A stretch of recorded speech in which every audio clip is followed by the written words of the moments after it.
Pleasant Sabbath, everyone. The Cura Better Living Tabernacle of Seventh-day Adventists is delighted to have you worship with us this morning on this online platform. Today, the Family Life Department hosts the program with the theme Parenting. All of us have been parented, and some of us are parents. But have you ever wondered if the way we were parented or the way we parent our children is the way God wants us to? What does it mean to be a parent? What lessons should our children learn? What kind of child or adult should we aim to develop? If you were to openly answer these questions, I am sure the answers may be many and varied. The Bible says, in Proverbs chapter 22, verse 6, train up a child in the way he should go, and when he is old, he will not depart from it. Two questions may arise from this text. One, how should I train my child? And two, what is the way that he or she should go? Can this mandate be fulfilled if, as a parent, I am absent, or should I take it for granted that because I'm present, I'm doing what I'm supposed to? Later on in today's program, we will have our guest speaker, Pastor Terrance Browne, present on the topic, the parents, present, and the absentee. So I trust that at the end of today's service, that you will be blessed in such a way that it would assist you in your development as parents, and moreover, assist positively in the development of our children. At this time, we are getting into the meat of today's program. We have with us today our main speaker and presenter, which is Pastor Terrance Browne. Now, Pastor Browne is the Associate Professor of Sociology at the University of the Southern Caribbean and is an ordained minister working with the South Caribbean Conference. He is also a teacher and a student of Bible prophecy. If you will tune into Digital Radio 102.1, you will hear the voice of Pastor Browne, since he is the host of the radio program Victorious Lifestyle. Pastor Browne is also married and has 2 adult children. That's kind of an oxymoron, but you know what I mean. Now, Pastor Browne, in his presentation today, he will be having his presentation done in several parts. Now, after each part of the presentation, you would have the opportunity to ask your questions. Now, since we don't want all of you to rush at the same time, because we know you will be eager to ask these questions, we want you to use the raised hand icon on the Zoom platform, or you can type your questions in the chat. Once you use one of these 2 options, we are going to acknowledge you so that your questions can be aired. So at this time, I invite Pastor Browne to take the spotlight and do his presentation to us. Pastor Browne. Hi, good morning. Good morning. You all hear me, right? Yes, we might be heard. Yes, okay. Hi, good morning. I'm thankful to be back here to the pastor and officers of the Cura Better Living. I want to say thank you for having me back. At this time, I want to share my screen. I can go ahead and do that. I have the power to do that. Yes, you do. Okay, nice. So we can start something that's good. Okay. Today we are studying parenting socio. I want to get my slideshow going. Okay. And make sure I have the slideshow.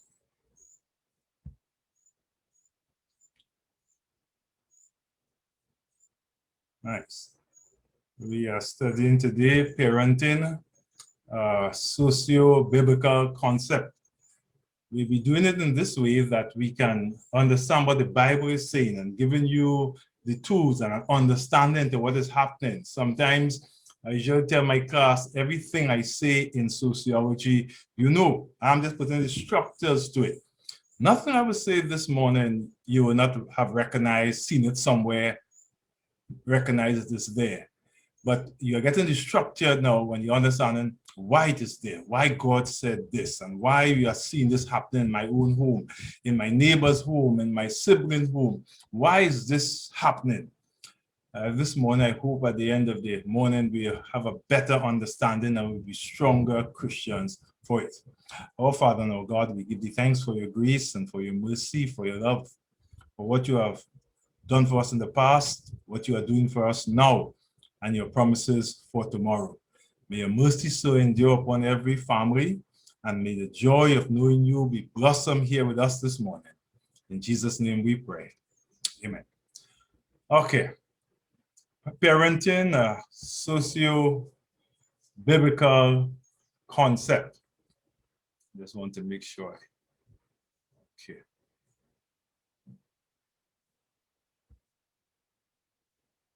Okay. Parenting is we done in 6 parts. 1, parenting, God's gift.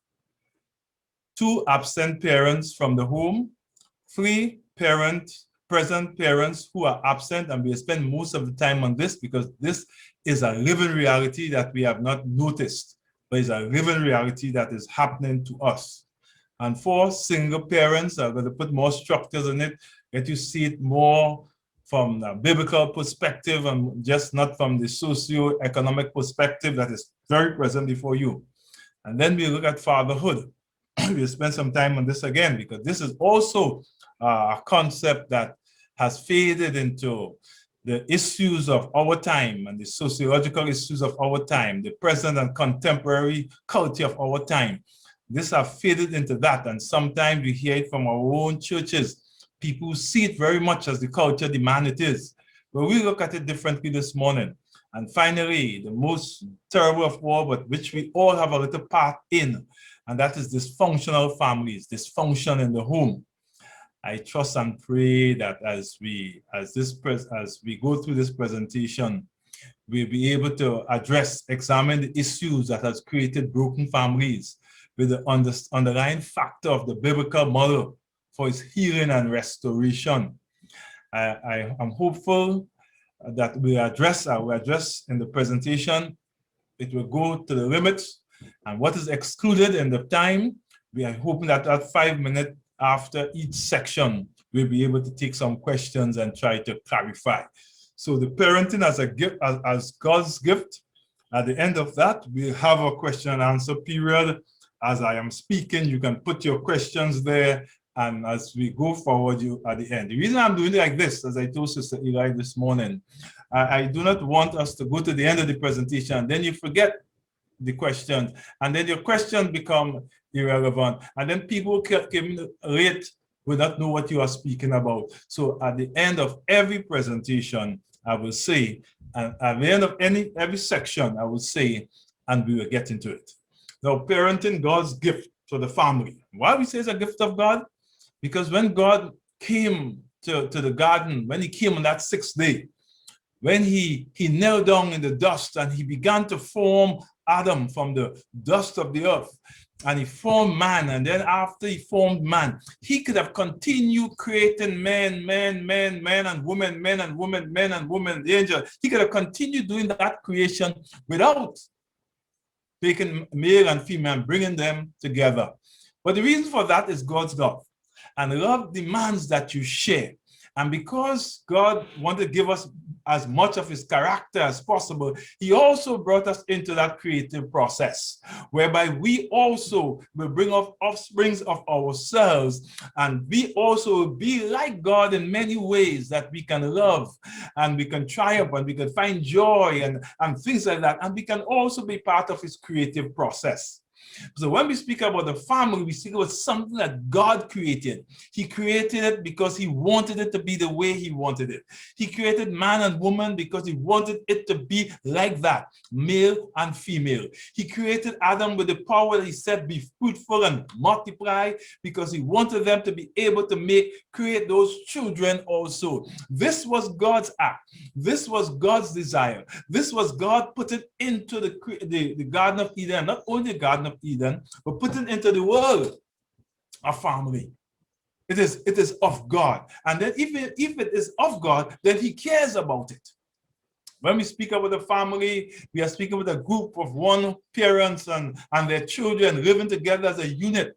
A family is a long-term institution. It's not us shacking up because we meet up somewhere in New York or in Amsterdam or somewhere, and we are just hooking up for the time, and we are going to school, and because of that hooking up liaison, we have children now, and we are saying that's a family. No, it's not a family unless it is created for the long term. You could be shacking up for a while. It could be just a convenience, like some people get married to receive citizenship and all. It can just be a convenience reason. But when we speak about the family that God is speaking about, we are talking about an institution that are building each other for the long haul, that are not envious of each other, that are not given to hurting each other, but have a place where they feel that joy will persist for the long haul. And if that's not what you're experiencing now, then you are not experiencing the family that God wanted. But all hope is not lost. Once we are in his presence, all things can be achieved. And this morning, I'm hoping that our session this morning will go a long way in us achieving just that. The family will have descendants. And when we talk about family of descendants, everyone that comes into the family becomes part of the family. That means that when you marry your husband or your wife, they become part of families. They are not part of the family. That's why we have words for it. That's why we have nieces and nephews. That's why we have mother-in-law and father-in-law and brother-in-law and sister-in-law, because there's an understanding that this is a unit that go on. You see, God bless. And whatever God bless, it expands. And whatever God expands, it go on forever. Everything about God is about blessing and about the extravagance of time.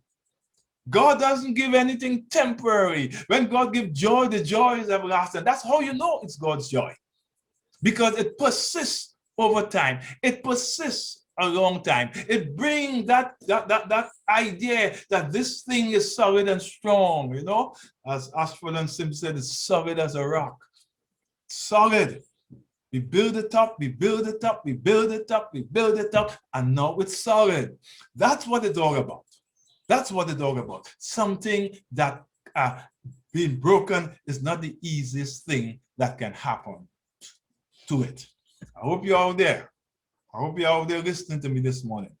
Now, Psalm 127, 3 and 4 said, Lord, children are heritage of the Lord, and the fruit of the womb is his reward. As arrows are in the hands of a mighty man, so are children of the youth. The primary function of the family is to ensure that the continuation of the society, both biologically through procreation and socially through socialization. Now, I want to add something here. The reason why God made things like sex and food as enjoyable elements, because God wanted this family to prolong. He wanted this society to prolong. He wanted his people to go on and go on and go on. And if sex wasn't enjoyable, and if food wasn't enjoyable, we would have been gone already. We would have been gone already. So God, he tried to ensure that we stay on until he comes in his glory, until he comes with 1,000 and 1,000 of angels, until he calls and his voice ricochet to the earth like peals of thunder. Until that time, God will make us and have us in a way that we can enjoy the things that will cause us to continue living.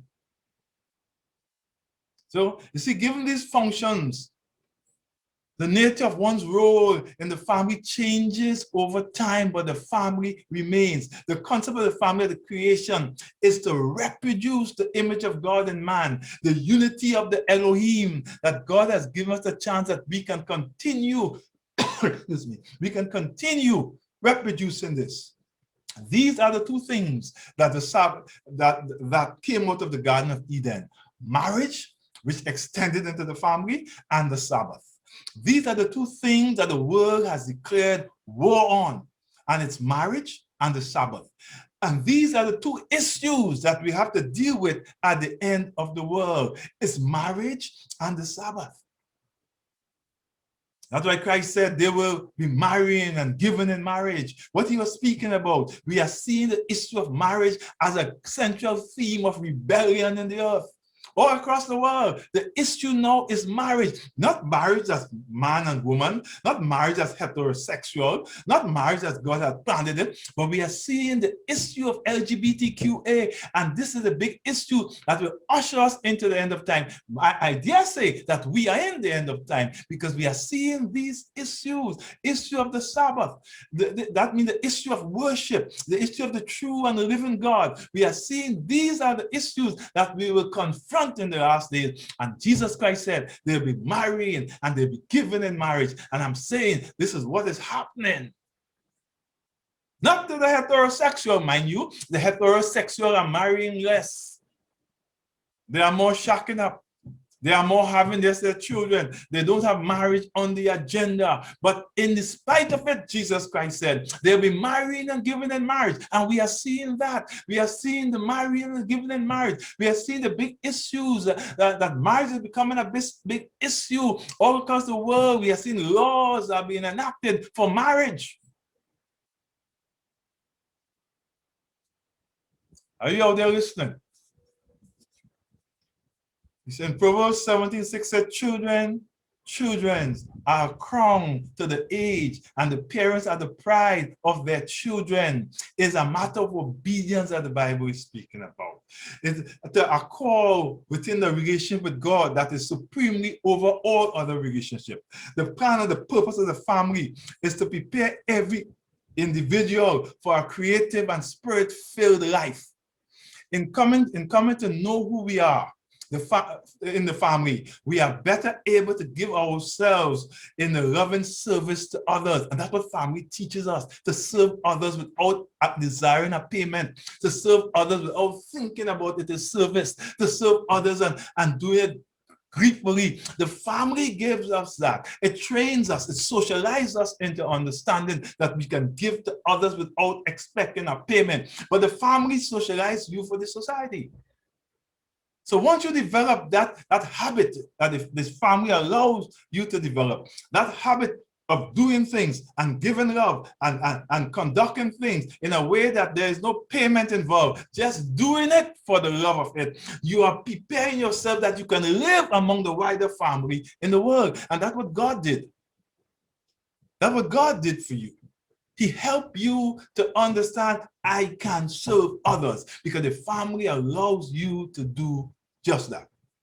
The purpose is to bring joy even in your old age.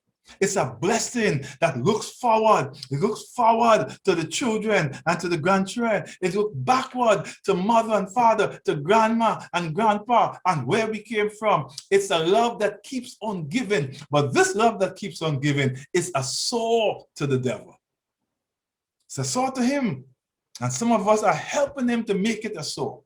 It's a sword to him. It's joy to us, but it's a sword to him, because God has given us that.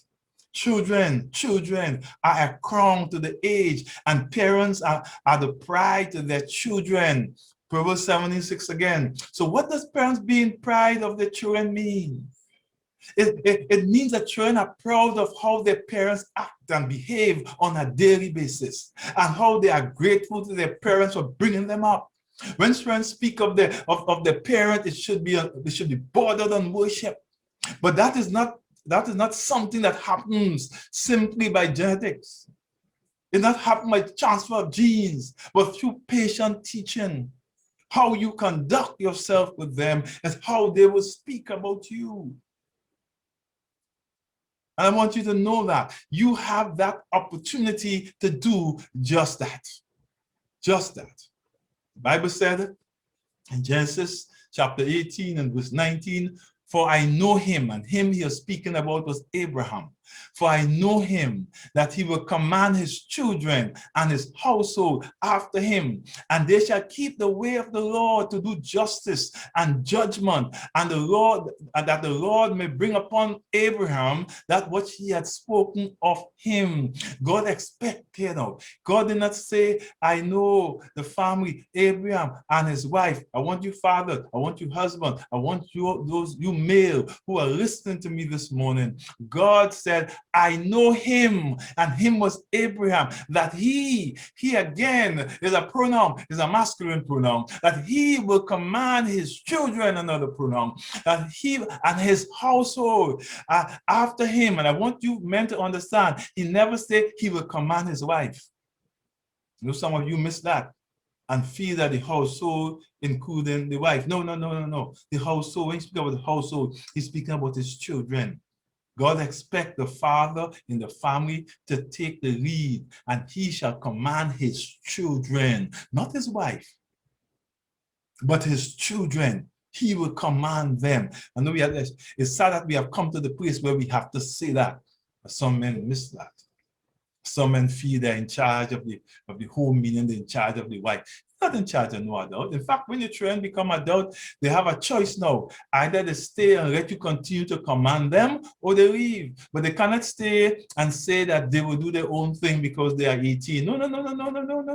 No, hit the road, Jack. They cannot say that. Once they're under your roof, then you are still to command your household. But although they are adults, but once they leave the house, you cannot go over mothers and try to tell your daughter-in-law what she ought to do. You're fast. You cannot go after the father and try to instruct your son's home or your daughter's home. You are out of place. You cannot tell them about how the husband or the wife is treating them. If they are not complaining to you, you fast. You see, the key to and the heart of leading the family is praying together. It's the father's role to lead the family in worship morning and evening. It's the father's role to lead the family to God. It's his God's expectation that the family be an apt representation of who and what God is.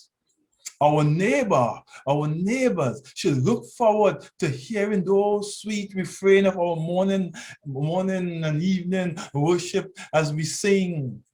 And on Sabbath, as the sun set, they should not see us scurrying about, but they should be hearing the sweet refrain, welcome, welcome. They should be hearing these things. The family is that one or two things that the enemy is after to destroy. And we got to understand that. And because we know this, because we understand this, we ought to stand in the gap. As I read this text, we have finished that first section there, and I'm open to hear you, I'm open to hear your question.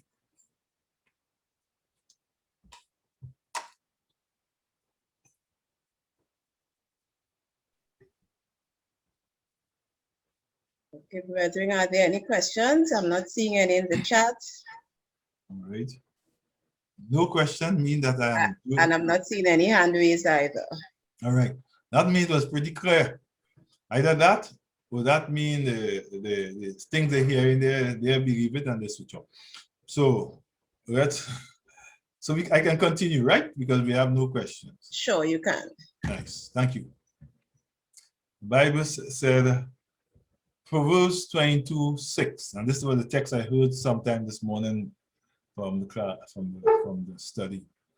Train up a child in the way he should go, and when he is old, he will not depart from it. Now the Bible says, train up a child in the way he should go. Therefore, the Bible is saying how the child ought to behave. That comes through training. We give them our genes, that they may have our same hair pattern, and they will have our body structure, and they may have our complexion, but behavior is not genes transferable. Behavior, the Bible said, train up a child in the way he should go. Train him up in the way he should go. But for you to train him in the way he should go, you ought to be walking in that way. He says to train up a child in the way he should go. And when he's old, he will not depart from it. You see, friend, it's out of our learning comes our thinking. So you train the child firstly about how he should behave.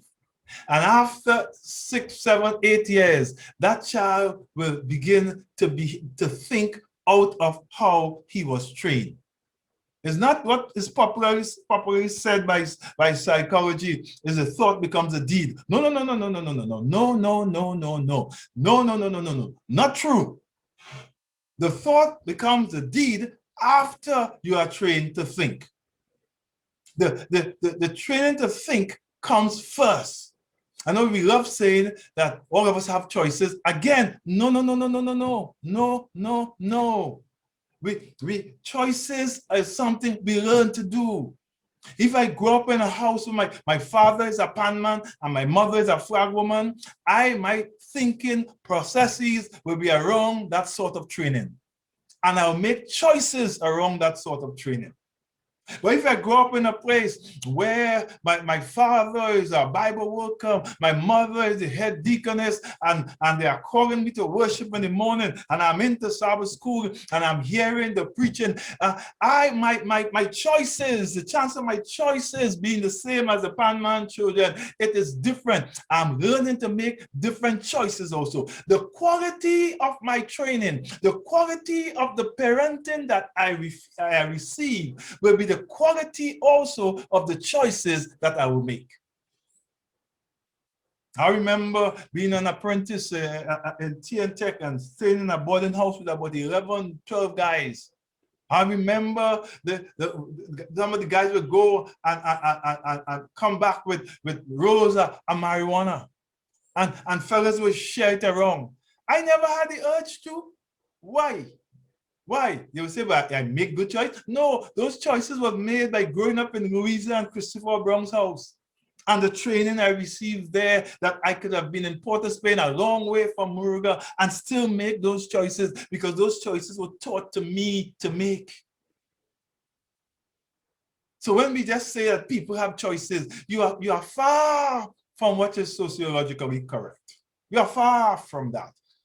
My choices, I am not better than anybody else. I had better chances. That's why I make better choices. I grew up in a home where we went to church. That's why I make better choices. I grew up in the heart, on the Muriga Road, where every other house there was a Baptist church and Obeah men and all sorts of things. I didn't come out of Obeah man. I didn't come out of Baptist because my choices was made through my training. And that's how we make choices. So I hope that this morning I stopped by to make you know, when you just say people have choices and they make that choice, we love saying that in the church. The choice they made. No. Before they made that choice, they were being trained to make it. And the trainers did not give them the opportunity, or there had been no intervention in the process that will take them off the road that they were on and stand on a road that will help them to make a good choice. That's the reality of life. That's why when we speak about absent parents from the home, it is something we are speaking about because parents play an integral role in the molding of children into adults. And a poor relationship with one or both parents can result in long-term emotional baggage. Sometimes it's not that the child's relationship with the parent is bad enough. Something like that. It's just that the parent isn't there at all. Here, and this morning, I'm going to give you 3 ways you can help your children deal with an absent parent. I want you to stick with me because God has made it easy for us to know. We are fortunate in raising children, for they are highly appreciative. God has allowed us that. The bad turns that we are seeing is not because they drank some juice somewhere, The wrong turns that we are seeing because we did not take the time and use the resources that God has given to us to set them on that path that they can make good decisions and good choices. Their innocence, God has placed them in our hands with all their innocence. And in the early age, they view us as all knowledge, all the source of knowledge. That's how they view us. We can tell no wrong. They will even argue with their teachers that daddy say, that mommy say. God has given us that head start. He has given us that one chance to get it right. But too often we do not see how God has placed that in our hands that we can get it right. I got this cartoon magazine. I just find it very funny, but this is what I'm speaking about. He said, "Dear Dad, thanks for the great pen. I guess Mom was wrong when she said you were nothing but a cheap," but she said all kind of thing after that. But he in his mind that, look, how she can say he's cheap, and he give me this nice pen. And in Mommy's mind, that's why I said he's cheap, because Mommy is coming to the table with knowledge of God, knowledge of experience, and knowledge of history, and knowledge of sin. But when God laid that child in our arms, he doesn't have that. So now we can mold him into what we want him to be. And sometimes some crazy people will say to you, you can make the child, but you cannot make the mind. Wrong again. Wrong again. The Bible said, train up the child in the way he should go. But the Bible said, make the child mind that you want that child mind to be. It's in your hands, innocent. Know nothing about the world. He's in your hands, not knowing even how to speak. He's mimicking you until he speaks your accent without you teaching him to do it. He develops it. He's in your hands to be. He is like clay in the arms of the potter. You can do what you want. So when he comes out wayward, do not put the blame anywhere else but in your lap. And I'm not condemning you now if you have a wayward boy, you shooting people. But I'm saying that maybe you have missed the boat. Maybe you didn't know. Maybe this lecture came too late. But I'm saying, regardless of what has happened, regardless of what you want to think, you are responsible for that behavior. It may be tough. I guess in the question and answer period, some of you come into a customer, but hear what? This is what I believe. This is what I have read. This is what I've studied, and this is what God has also brought to my mind, that wherever they go, train up a child in the way they should go, and wherever they go, because the train I give them, wherever they go. My daddy used to say, if you know a road and much grass grow on that road, and somebody guide you, you'll always find that road. He said, but if you don't know the road, and grass grow on that road, and somebody is guiding you to that road, because you never knew that road, and all that grass is on that road, you can never find that road. And the same thing with children. You teach them the way. And as the prodigal son, they will come to the place one day and they will say, I got to go back home. I got to pick up myself and go back home to my father and tell him I'm sorry. But if you never lay that foundation, there's no road for him to return to. There's no road for her to return to, because you never train up the child in the way that they should go. And a parent is absent from the home. You got to keep the lines of communication open. What I mean by that, not just because your ex isn't around, doesn't mean that he or she does not still be a part of the child's thought processes. Refusing to talk or to answer questions about the absent parent can make your children feel like it's something to be ashamed of. And it doesn't let you know if they're understanding what's going on. An easy way to do this is to point out positive similarities between the children and the other parent, such as the favorite food. Say, no, your daddy or your mommy, I'd love that sort of food. You talk very much as your daddy. You know, your daddy, don't just stop there saying, you know, he's this, he's a dog, he wicked, he nasty, I wish he dead. And you're going down, you stop. Stop. You got to tell the children or only positive. They will come to the place where they will make decisions for themselves. I know women love saying this is my child and they keeping the child and even that is a mistake also. Because while you are keeping this child that you say is my child and I keep him my child and things like that, you know what he is? He's done Marshall Monday. He's done. He's in the savannah, bungee. He carnival day. He's making more trip. He's whining. Waggy. He's having a great time. While you stressed. While you having problem to further your education. Where you cannot go forward in life. And some folks say, well, if you keep the child, no, if you keep the child, you stay away, the girlfriend will take care of the child. His sisters will take care of the child. His mother will take care of the child. You improve yourself. Because let me tell you what he's going to do. Let me tell you what he's going to do, what that child is going to do. When that child gets to 10, 11, that child wants to see the other one.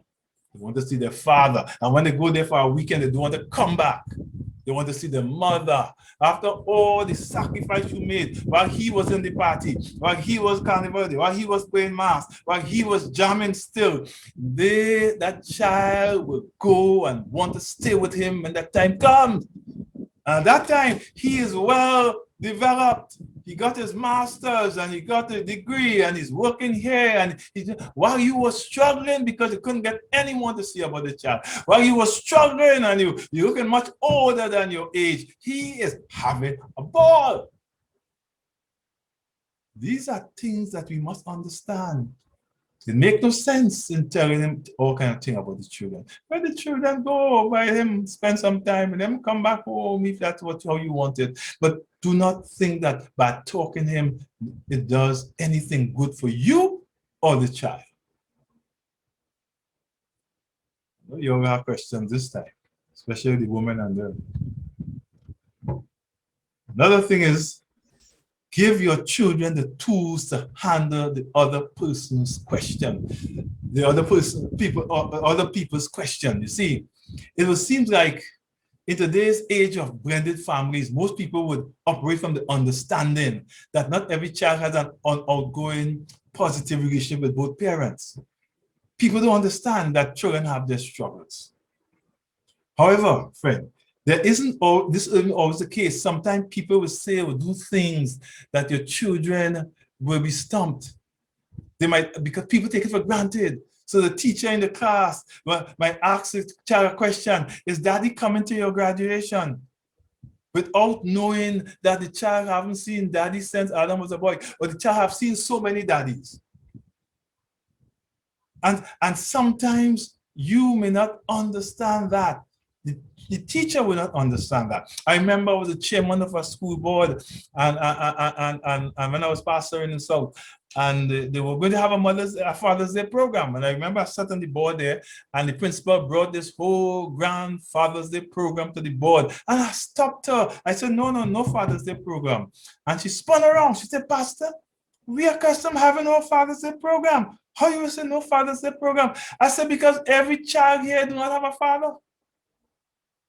I said, what about the child that do not have a father? I said, you know the sort of trauma that entered that child when you talk about father?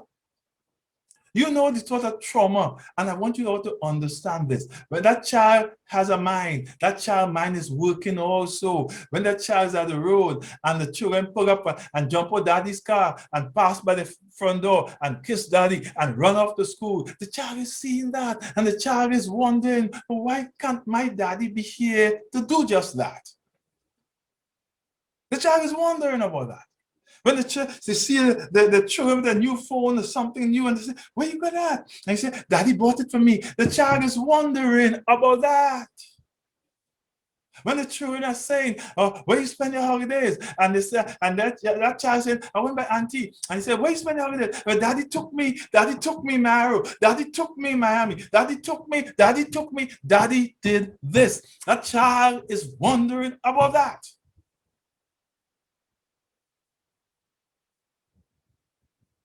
And without teachers and friends and people aware of the devastating effect it can have on children who are not in contact with their parents, what you need to do firstly at school, you need to brief the teacher or the caretaker on the situation. You don't need to tell them, well, he used to horn me, he used to beat, he used to this and that, and I left his tail and you're going down the road. No, stop right there. Stop.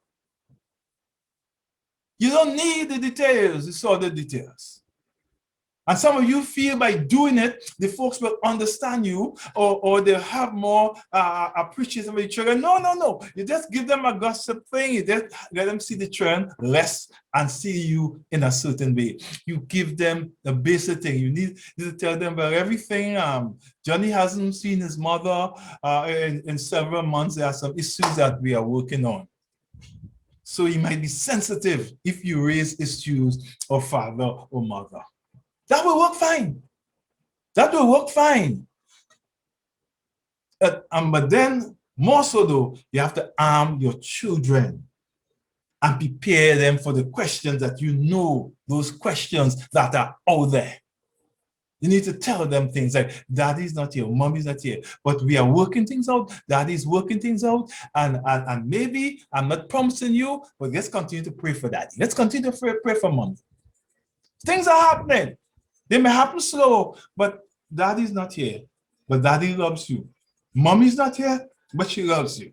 And you say, why can't I speak to them? That time will come. But for now, let's continue to pray. She's not around, but he loves you still. God, arm the children. And as they grow older, you can give them more ammunition as the battle gets more intense. But at the end of the day, you got to prepare them for that society. And there's another reason for that also. Think about the future. Consider the future. Even the parent has been absent for months or even years, there's always the possibility that he or she will come back at some point. If that happens, or when that happens, you may be facing having to co-parent again. And the better you have handled the parent's absence, the easier it will be for your children to reestablish the relationship. It may also be a good idea to consult with a lawyer so you are aware of your legal options. Are you with me? That you are aware of your legal options and the responsibility if it does happen, so you can be prepared instead of panicking. Are you with me?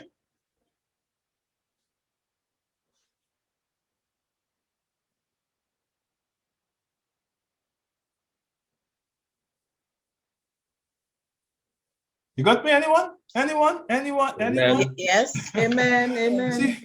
You see, when you go quiet to me, I start to wonder what's going on here. But next thing, they want to cut off the Zoom and leave me talking by myself. We have a question, Pastor. Okay, all right. Let me see. This is the end of this section. Once we get to the end of this section, okay, right. We can take question because the next section is present but absent. I think we should stop because that will be a long session. So we'll make our exit then for the divine hour after this section, this session. Go ahead. Okay, Fordyces, you may ask your question. Okay, yes, Pastor. Yeah, my brother. How do you reconcile God being a perfect father, created a perfect environment, yet Adam and Eve went contrary to what he desired for them? And secondly, how is there a correlation between decision and choice? I wait on your response. All right, I'll do the last one first and that's easier. Decisions are just choices, another word used, you know. You make a decision between one or the other. You make a choice between one or the other. But both has to do with how you have been trained. A guy comes to me and he said, hey, I take you down, I come by early in the morning, we're going down Juve. My partner have a Juve band, come there, 20 girls, come. there's no choice or decision for me to make there. Why? Not because I'm better than him, but because in Christopher and Louisa Browne home, there was a training that went on, that I saw my siblings and aunts and all those who are in my circle. They have formed in me a certain character that now I am making these choices based on what has been given to me by them. Now, if I was in a home where it was a wayward home, all kind of craziness happening, Juve was something I've seen all the time, party, rum, winding up, see my mother changing men, though that decision would have been a different one. Or that choice made would have been a different choice made because I grew up in a different environment. And because of that, when God said, train up a child in the way he should go, and when he's old, he will not depart. God is really saying something to us that we gloss over. Train that child in the way he should go. And out of that training you give that child will make the choices. But if you do not train the child in the way he should go, well, then he will go in the way that you train him to. And there's nothing as neutrality in a training. There's nothing like that. It's either you're for me, as Jesus said, or you're against me. There's nothing like that. So if I train that child to make good decisions, the child will make good ones. I know some people say, what about the child? What about the... Well, you see in research, we look at the mean and the medium. We do not look at the outlying factors, because in all things, something can be maladjusted. But we look at the average. In your home, the average behave almost the same way. There might be the odd brother or the odd sister. Yes, that happens. And I could tell you why it happened too. That's me and my brother. We wouldn't see the same thing, eat the same thing, hear the same thing, be the same places. So we could be home in the same house, father going to church, preaching in the church and all of that. But under his bed, he has some girly magazine. I came up to the girly magazine. I found them. My brother didn't. So what happens now? What happens now? When I see the young ladies, I'm seeing them very much differently from how my brother is seeing them. Because there's something else into my training that is not into his training. Well, he has some hoodlum friends that he meet every day who talk all kind of rubbish and garbage. I'm not exposed to that. You see, the training is not only parental, you know. Parental is the highest of the experience and the highest of the influence. But almost everything you see here, touch, and everything is part of. As I keep saying to you, if you alone for this, if you alone was in this world, you alone, not another human being, everything that you are doing now, you would have done it differently. Every single thing. We have 2 more questions, Pastor. Yeah, you get this question. But Right, you can pick it up later if I didn't answer your question. When we have more time at the end, we'll get those questions. The first question, Pastor. The first one. Yeah, you see, the tempter is here now. The tempter is here. That the Bible says, temptation is not sin. It's yielding to temptation is where the sin comes in. Adam and Eve, they yield to temptation. They were dealing with a more experienced foe than them. And God knew what would happen even in creation. He knew that this very being that he made with his own hands and his own ideas and his own thought processes, he knew that this very being that he shaped and he molded, and he knew that this very being will come back to go against him, to revile against him, to sin against him. He knew it, but because he loved us so, the idea what God wanted to do was to create a being that will love and honor him, that we could have one big party one day when we all, that Bible says, sin will not rise a second time. So he created man that at the end of the day, you will get a people who will be obedient. That's why he created us. So the tempter was there. Now, how the tempter came to be a sinner, that's where Paul said, great is the mystery. That's why Paul called it a mystery. How did the tempter, born in an atmosphere where there were no tempters, how he came to sin? I thought that was your question. That's the one I can't answer. That is the one nobody could answer, not even the Apostle Paul. Go ahead. Next okay, question. we have one in the chat, and then we take Dr. Clark's question.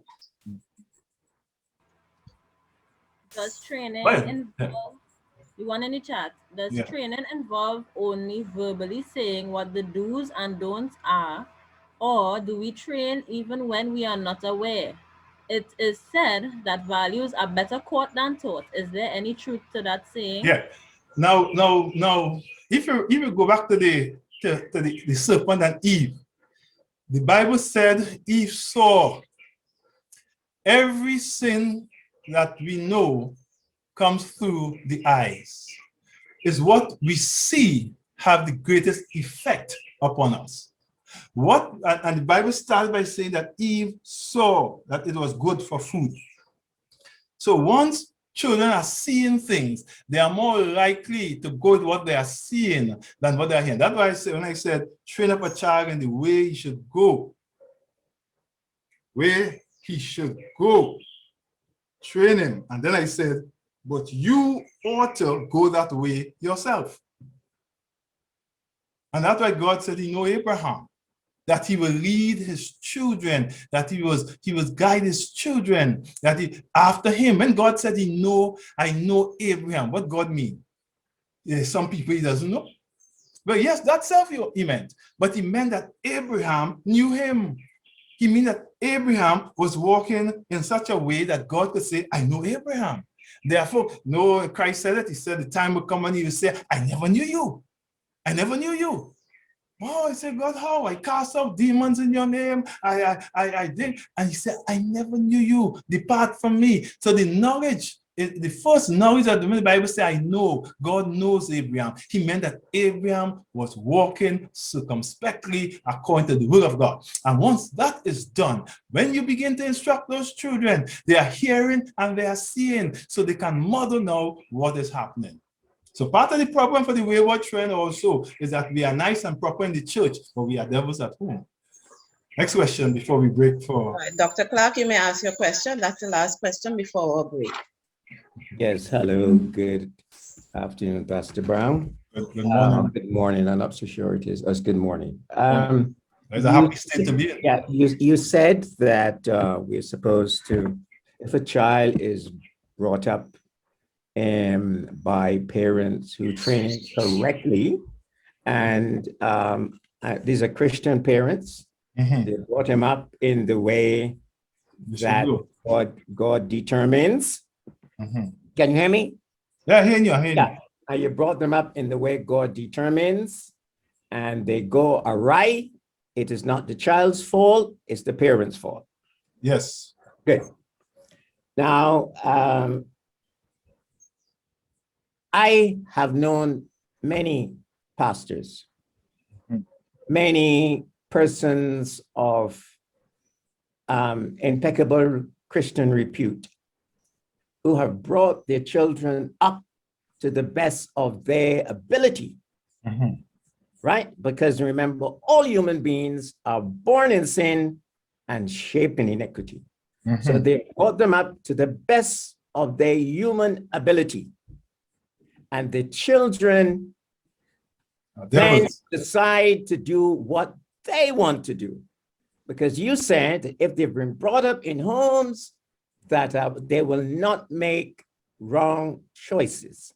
And if they make a choice that's not wrong, then you blame the parents. Yeah. Now, I have difficulty with that.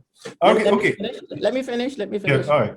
Because if you bring up a child in the best Christian way you can, according to the principles in the Bible, they, as a human being, still have the ability to follow what they have been taught, what they have learned by beholding you become.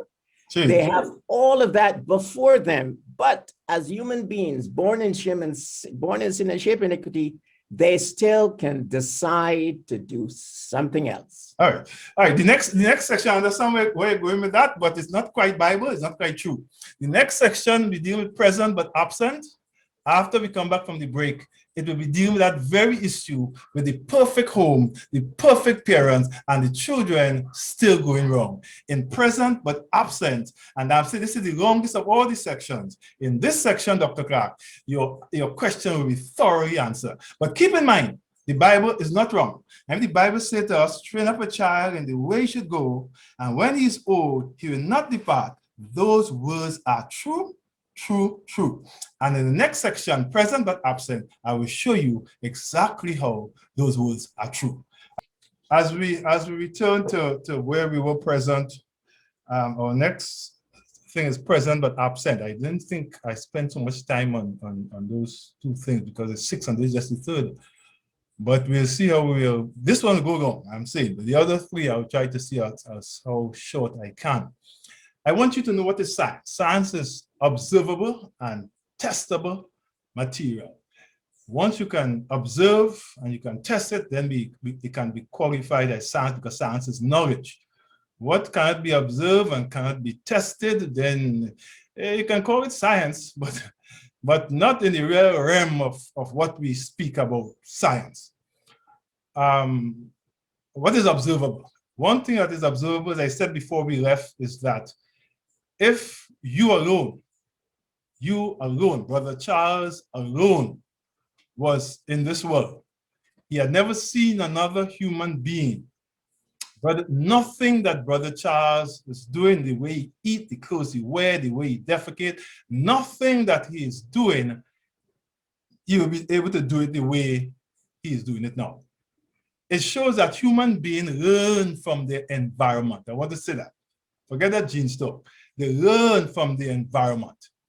If this accent I'm speaking with here, my mother didn't put me to sit down and said to me, this is the way you pronounce the word, this is how you phrase it. No. It wasn't done like that. And if something as low infected as an accent I can learn, just imagine how many other things that you are learning. Just imagine. If your accent, which nobody will teach you, if you're from Antigua, if you're from Jamaica, if you're from Barbados, if you're from Canada, wherever you are, as a child, you learn that accent without it being taught to you in any active way. And if you can learn something, as I said before, as low infected as an accent, I want you to imagine how many other things that you learn from this environment. Just think about it. If you were the only human being here, nothing. If you see, your mind do not bring to it anything that is not already here. It can build on it. Nothing new will enter. In fact, I can boldly say to you, nothing that you know wasn't taught to you. Didn't see it somewhere, read it somewhere, nothing. And nothing that you will ever know or do, it will just spring from thin air, like Harry Potter. It wouldn't happen like that. It wouldn't happen like that. We build on what we have. We build on what we have. That's why when you see all these science fiction movies and they create a creature, the creature is similar to us. Might have more head, might not have a mouth, but he will still talk. He will still eat, find a way to eat. He will still find a way to move, might not be legs, but nothing. He might have more hands than you because our mind cannot conjure up anything that is not there. Our mind cannot do it. Cannot do it. And how we know that? As I said, from science. Observable and testable, you recognize that all that we know is what has already been here. We develop on it and we know more. And this brings me, I lay that foundation for you to understand what we're going to study about present but absent. We are dealing with parenting. Present but absent. Present but absent is fairly self-explanatory. It means that the parent is still in the home, yet is unavailable. You have heard the phrase many times about emotionally unavailable. That's this. If parents aren't able to share from the heart, to express love and affection to the child, this has been, they are present, but they are absent. But the consequences of this is far greater than you think, and you may see yourself more than you have seen yourself before in all that I'm saying, you may see yourself more so in this. In 1 Timothy 5:8, we read, but if any provide not for his own, and especially for those of his own house, he has denied the faith and is worse than an infidel. So the Bible is saying that if we provide not for our children, I can be the best preacher there is. I can be the best singer there is. I can be the best teacher in the Sabbath school. I can be the best AY leader, a leader or Pathfinder leader. I am worse than an infidel.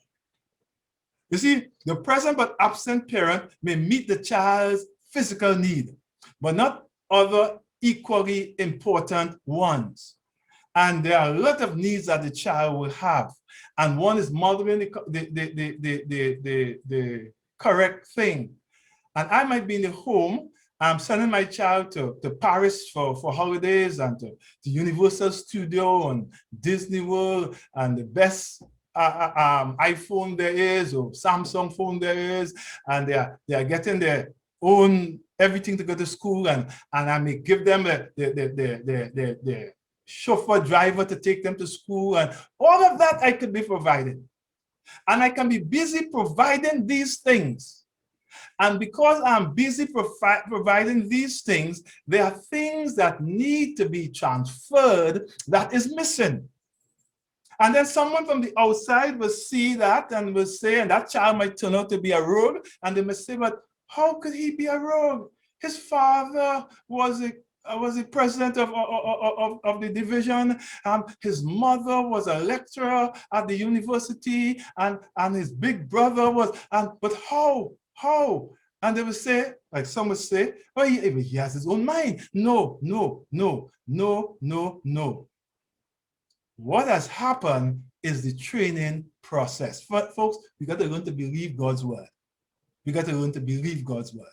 And when God's word says, if you train that child up in the way he should go, he will not depart. That's exactly what it's saying. There's no eisegesis to change that. We got to understand why it is happening. And this morning, I hope in the next 20 minutes, this is the longest section, that we can have a full understanding of what is happening. Because this is our greatest mistake. This is where we fall down, all of us, in some way. That issue of being present and absent at the same time. Now, before I go into that, what we have found is adults who felt very damned and uninvolved in the children's life. What some counselors are saying is that it take them back to root cause. You know, as I found out that this is a fairly common thing, and there's a surprising reason these adults find themselves in counseling more than others, with roots going back to their childhood. That's why some counselors usually say to them, tell me, let me hear, go as far back as you can remember in your life. Go as far back as that age you can remember, 5 years, 6 years, and tell me some significant things that happened then. And some things, and they begin to bring them year by year up, is because they are searching for a connection in the past that is causing the present behavior. You see, some of them need healing tools and positive coping mechanism. They were also perfectly normal. Some of them come to you perfectly normal. When you see them, they seem to have it all together. They are educated. I'm not saying educated people have it all together, yeah? But let's draw in our example. They are there. They are at the top of the game. No trauma, no tragedy, no abuse or neglect. And when I say that, I'm saying in quotes. And yet in adulthood, they have difficulties in relationship. They have low self-esteem, non-existent boundaries, negative view of themselves. For many of these people, the current issues that brought them into counseling were symptoms of a larger and deeper issue. And most of the time we are find out, I'm talking in sociology now, we are find out it is rooted in parent being absent, being present yet absent.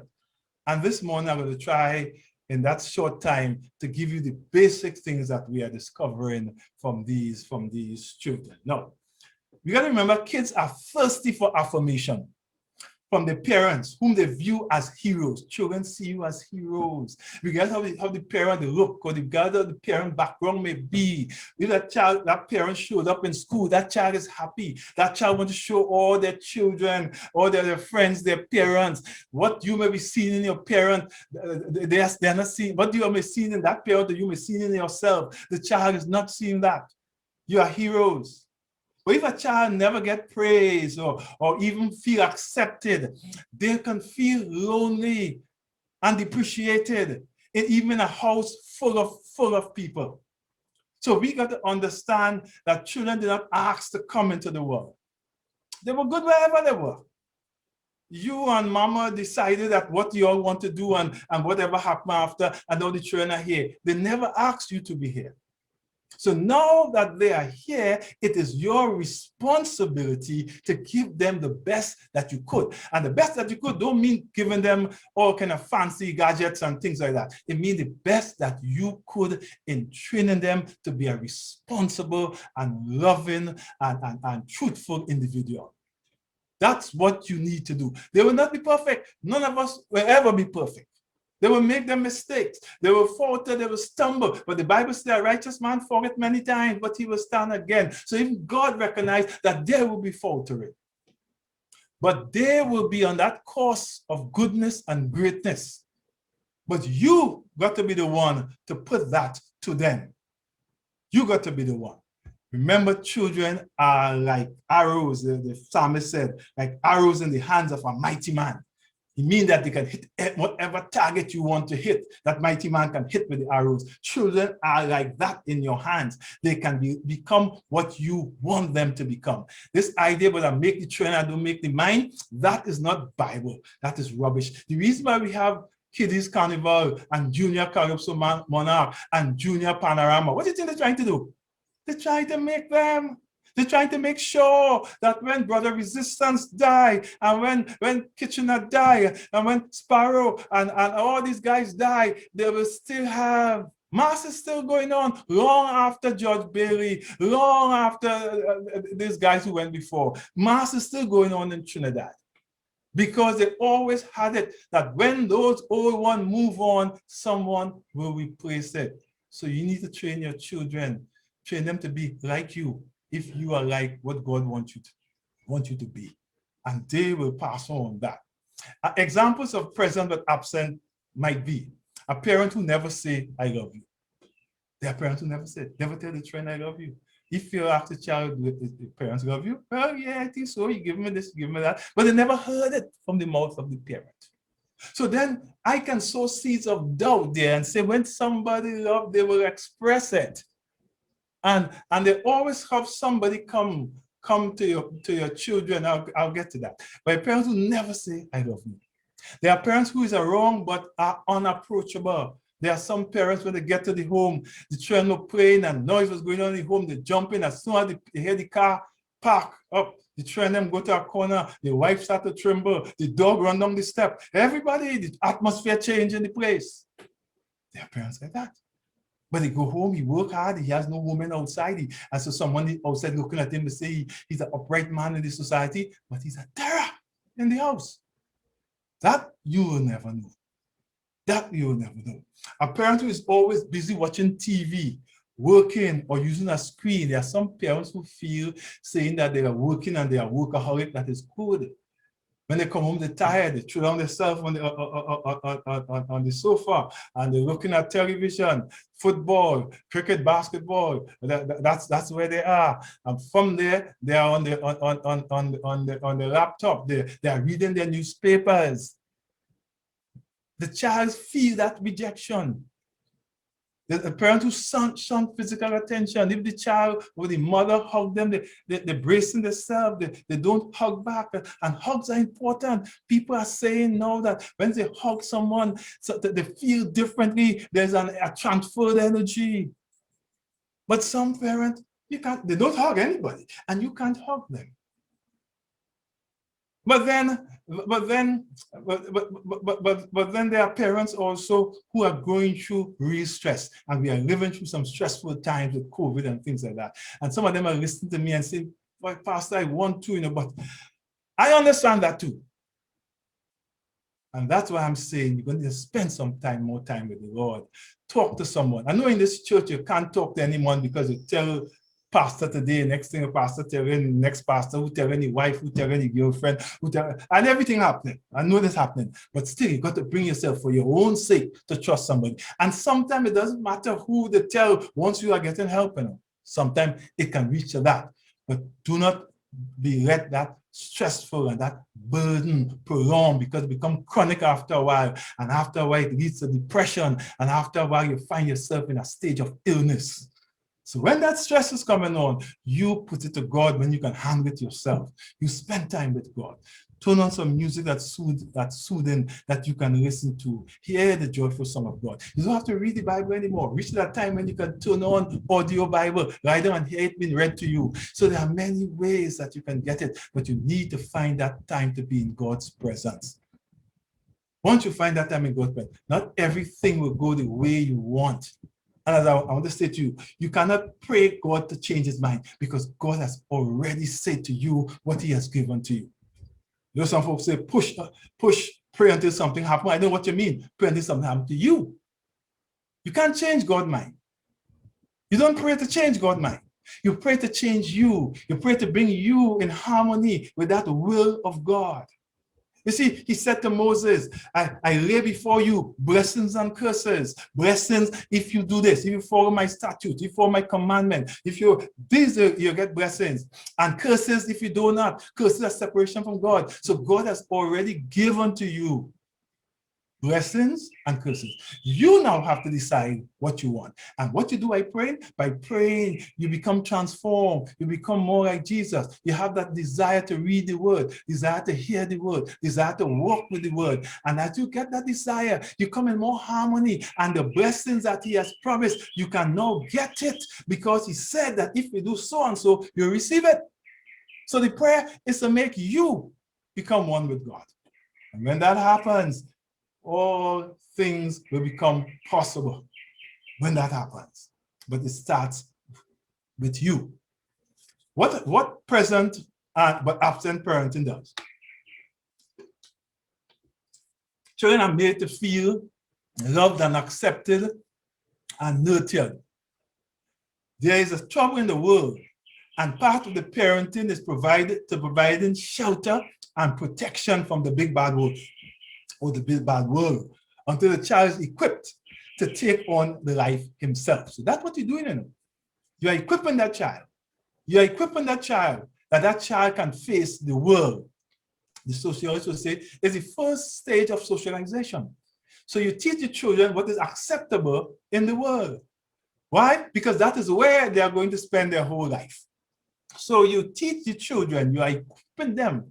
But the Christian don't only equip them for the world, but they equip them for the world to come. So you tell them what they need to get by in this world of sin, but you also give to them the tools that will help them make it, that when he calls from the heaven, when he shouts and his voice ricochets to the earth like peals of thunder, when the child in the grave, and in the grave in his bones, he can hear the voice of God, and he can come out, and the sinew will return, the flesh, the hair, he return with a younger body, and he can stand on the face of the earth, and he can look back and say, behold, this is our God. In him we have waited, and he has come to save us. You are equipping him to be able to stand and say that also. If a parent is present but absent in their nurturing duties, the child will feel rejected on a regular basis. And if it's within the home, it is an unescapable thing. A present and absent parent rejects almost as much as the absent parent. But it's easier for the child to deal with the absent parent, because the absent parent will only come back as a flash to the child's mind. So that rejection will be intermittently. Sometimes for a whole day he will not feel it. But when the parent is in the home, the rejection is constantly. So the child is more rejected when the parent is in the home and absent, and is not showing that parental love and and desire towards that child, the child feels more rejected. What happens? But that's not the only thing that happens to the child. The child is affected. And the effects of rejection on the child is what we are seeing playing out in our world. You see, children crave attention and affirmation. Without attention, quality time, and kind words, children won't develop a healthy sense of self-worth. This can go one or two ways. The child internalizes a low sense of self-worth that says, I'm not good enough. They don't feel smart, attractive, worthwhile, or lovable. The child swings the other way and masks insecurity by becoming overly confident. You ever see a child that seems to know everything and seem not to cover under any pressure, and they say things like, I am my own man, I don't need anybody? Hey, don't take on people when they say they don't need anybody. Yeah? If you see them walking about as a vagrant, something on the street, half naked and thing, then they can say, I don't care about people. The mere fact they are dressing and just how you are dressing, and the women are not wearing petticoats and they are wearing normal clothing, it's because they care about what people think about them. And we are born with that. God has given us that. And because God has given us that, we can live as sane individuals. You take that away from us, and we are very much like the beast, brutish. But because we have that to care, but sometimes our very problems are being masked. So the child pretends to be overly confident, arrogant, and perhaps very aggressive. And sometimes all this is being done to cover real problems in the home where the parent may be there. And you might say, well, nothing wrong with this child. The father works here, the mother works there. Nothing is wrong with this child. No, friends. Nothing is that what you can see. But this is a problem that we all have in our attempt to get ahead. We all find ourselves not giving our children all the things that we can give them. But it's on a continuum. It's on a broad scale, some more than others. Some totally deny their children every affection they can give them, and they give them only tools. And when I say tools, I mean things. Like some do, some could do better, some do, some too tired to do. All happen because we are aggressively pursuing what the world have given us as the goals of the society. So we are there being conformists when we do not have what it takes to conform. And because of that, we are the way we are. What children do in the face of present but absent parenting? No. Just being bold and arrogant and things like that may be the best case scenario. In fact, that may be easier for a parent to handle. That may be less damning on the parent. But there's another side of it. They may likely look to members of the opposite sex to make them feel wanted and worthwhile. And this can happen much easier than you think. It can happen without you even knowing it. Those with low self-worth will develop habits that are self-fulfilling. For example, a girl who doesn't see her own value make choices that lend her to being used. This then confirms her suspicion that she's not a person worthy of love. Because this is what I've been taught to her by not being taught to her. Daddy didn't take the time, and mommy didn't take the time to tell her that Jesus cares and he loves her. To tell her that Jesus came down when the place was totally in disarray, out of the mess of the abyss, out of total darkness. He stood in the abyss and he created this world because he loved her. Because the parent never stopped time to tell her on that morning, on that glorious sixth day, nothing more was on his mind more than creating man, creating her. That he took his time as he knelt in the earth and he formed man from the dust of the ground and he breathed in man the breath of life and man became a living soul. It was the crowning act of his creation that she is made in the very image and likeness of God. And she may not be able to talk to her bosses or principal or even talk to the prime minister. But you know what? She can speak to her God anytime she wants. No one has transferred that value system to her. Because daddy was too busy, not only to pay the bill, but to expand the garage and to change a car and to buy a wider screen television. Because daddy was just too busy to have time. And sometimes daddy was too stressed. He's running menial jobs here, there, and everywhere. So he can't find time for that. We live in a world that is imperfect and is brutal in all that it has towards man and man's development and towards the family. But these are the acts that happens when children face parents who are present but absent. In a nutshell, if parents don't give their children the necessary attention, love, and acceptance, they look for it elsewhere. They look for it in their peers for acceptance and support.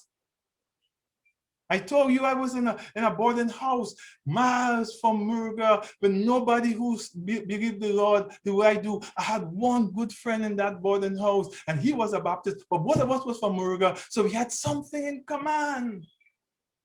But everybody else was weed smoking. In fact, one night those fellas put their bulbs together and brought home a prostitute.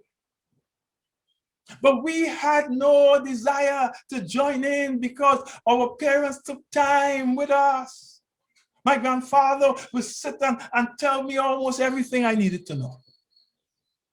So the whole issue of finding my peers, of the parent but absent, in fact, my father wasn't working, so he was home all the time.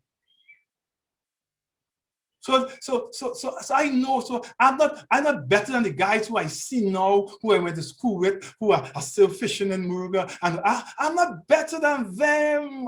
I had a better parenting experience.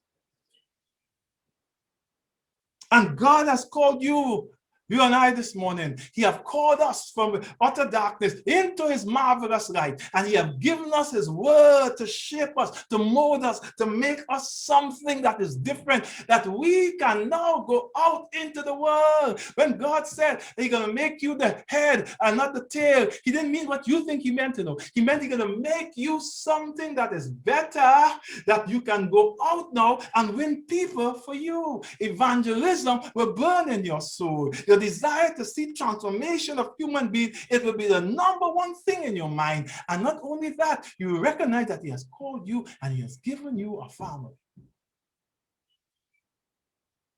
These are the things that God has called us for. It's extreme. This is why young people join gangs or cults, because human beings are wired for connection. Any sense of appreciation and belonging is better than none. When God created Adam, the Bible said that Adam saw that he was alone. How did Adam know he was alone? Because he was created with that desire. God began to teach him. In the cool of the day, Ellen White said, God came and the angels gathered around. And as they gathered around, and Adam began to shine with the light of angels, and God began to walk him through and teach him about himself and teach him about the world and the world to come. And Adam and Eve, as God taught them, they became better, that they became parents. And God would expect to them. How did Abel become who he became? As someone asked me, how Cain became who he became? He became that because the tempter had entered the atmosphere. But I want to say something about Cain now, because I know I'll get this question. Cain decided, God said to bring an offering. Cain brought an offering, but he did not follow God full way. Some of us follow God just as Cain, halfway. Or when it suits us, or when we feel good about doing it, we follow. Absent parents cause that. When they're present and when they're absent, it is worse. And then the low self-esteem also engenders fear. Low self-esteem don't only make the young lady loose, it engenders fear also, the young man. It engenders fear also. Fear of failure, fear of standing out, fear of being alone, among others, because children of present and absent parents don't believe in themselves. They are scared to step out and try new things. After a while, they begin to believe the reason why the father or mother is avoiding them has something to do with them. because they are looking at television and they are seeing parents coming home and grabbing their children and flinging them in the air and catching them and loving them. And that is happening to me. My father is normal because children will always see their parents as normal. So therefore, the problem has to be me. I am the problem. And because I am the problem, I begin to see the world and do things in a certain way. Unfortunately, the result is a lack of self-confidence and self-awareness that continues until the cycle is stopped. If parents consistently meet their children's needs, they will feel consistently meet their children's needs. They will feel angry, betrayed, and alone. That not meet their children's needs. These emotions lead to truly dangerous behaviors. It's like self-harming or drug abuse. And these things are more common than you think, yeah? Because my friend and I, that is Solomon Gabriel, we were in a boarding house with 11 guys, with 9 guys on our cells, and they were smoking marijuana and running prostitutes. I don't think their parents knew that. But there got to be a reason for that we were different from them. It's not that we were just better stuck. No. I could have traced mine. Mine because my grandfather, also my father was always talking to me. So it was easy for me to understand why I behave, how I behave. I hope you're hearing me this morning. Let's continue. I will take a question. Is this withdrawal motion? I know that.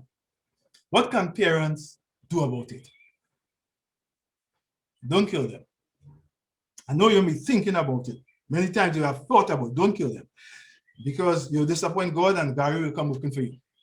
But they can draw you to the point where you want to scramble them in truth.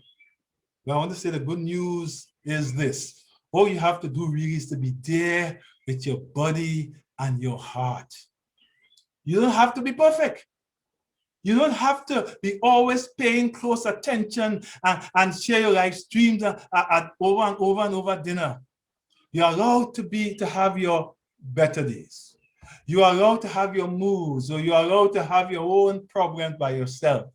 The key is to be transparent, open, and present. You know, God gave us some structure the Jews called the Shema. He said, "Hear, O Israel, the Lord our God is one Lord. And thou shalt love the Lord thy God with all thine heart, and with all thy soul, and with all thy might. And these words which I have commanded thee this day shall be in thine heart." This was what is called the Shema. Wherever Israel went, they recited this. "Hear, O Israel, the Lord our God is one Lord." And why that had to be? Because Israel dwelled in the middle of nation with false gods and anti-God teaching. So they were reminded of that every day. And wasn't with the Lord here because Israel, those scribes, when they were putting together the Pentateuch, they think it was too holy. God's name was too holy to write or to pronounce or to say. So they put the Master or the Lord, but it was Yahweh here. Hear, O Israel, Yahweh our God is one Lord. So when they came among the heathens and they saw what the heathens were doing, they knew that they were different. My years as an apprentice in TNTech, when I got there and I saw people doing all sorts of things, I came from Muruga. I came knowing this one God, this Sabbath-keeping God. I came knowing that I was different, and I held to that. I held to that by reading the quarterly. I held to that by going to church. I held to that because I knew that Yahweh was different from the gods of the heathens. I was taught that. It didn't come from my mind somewhere. I was taught that. And when I get there, that's what I practiced. He said, "And thou shalt love the Lord, thou shalt love Yahweh your God with all your heart and with all your soul and with all your might. And these words which I commanded thee this day, it shall be in thy heart. And thou shalt teach them diligently."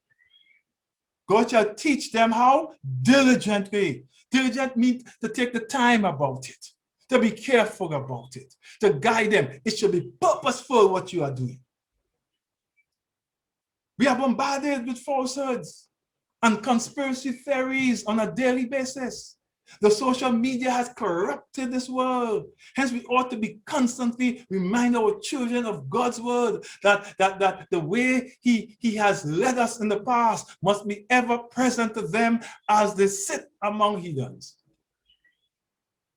Thou shalt teach them diligently unto thy children, and shall talk of them when thou sittest in thy house, and when thou walkest in thy way, and when thou liest down, and when thou risest up, and thou shalt bind them for a sign upon thine hand, and they shall be as frontlets between thine eyes, and thou shalt write them upon the posts of thy house and on thy gates, meaning everything about you, all your action, the things you buy, the movies you bring home, the things you turn on the HBO to look at, all that must say that Yahweh is your God.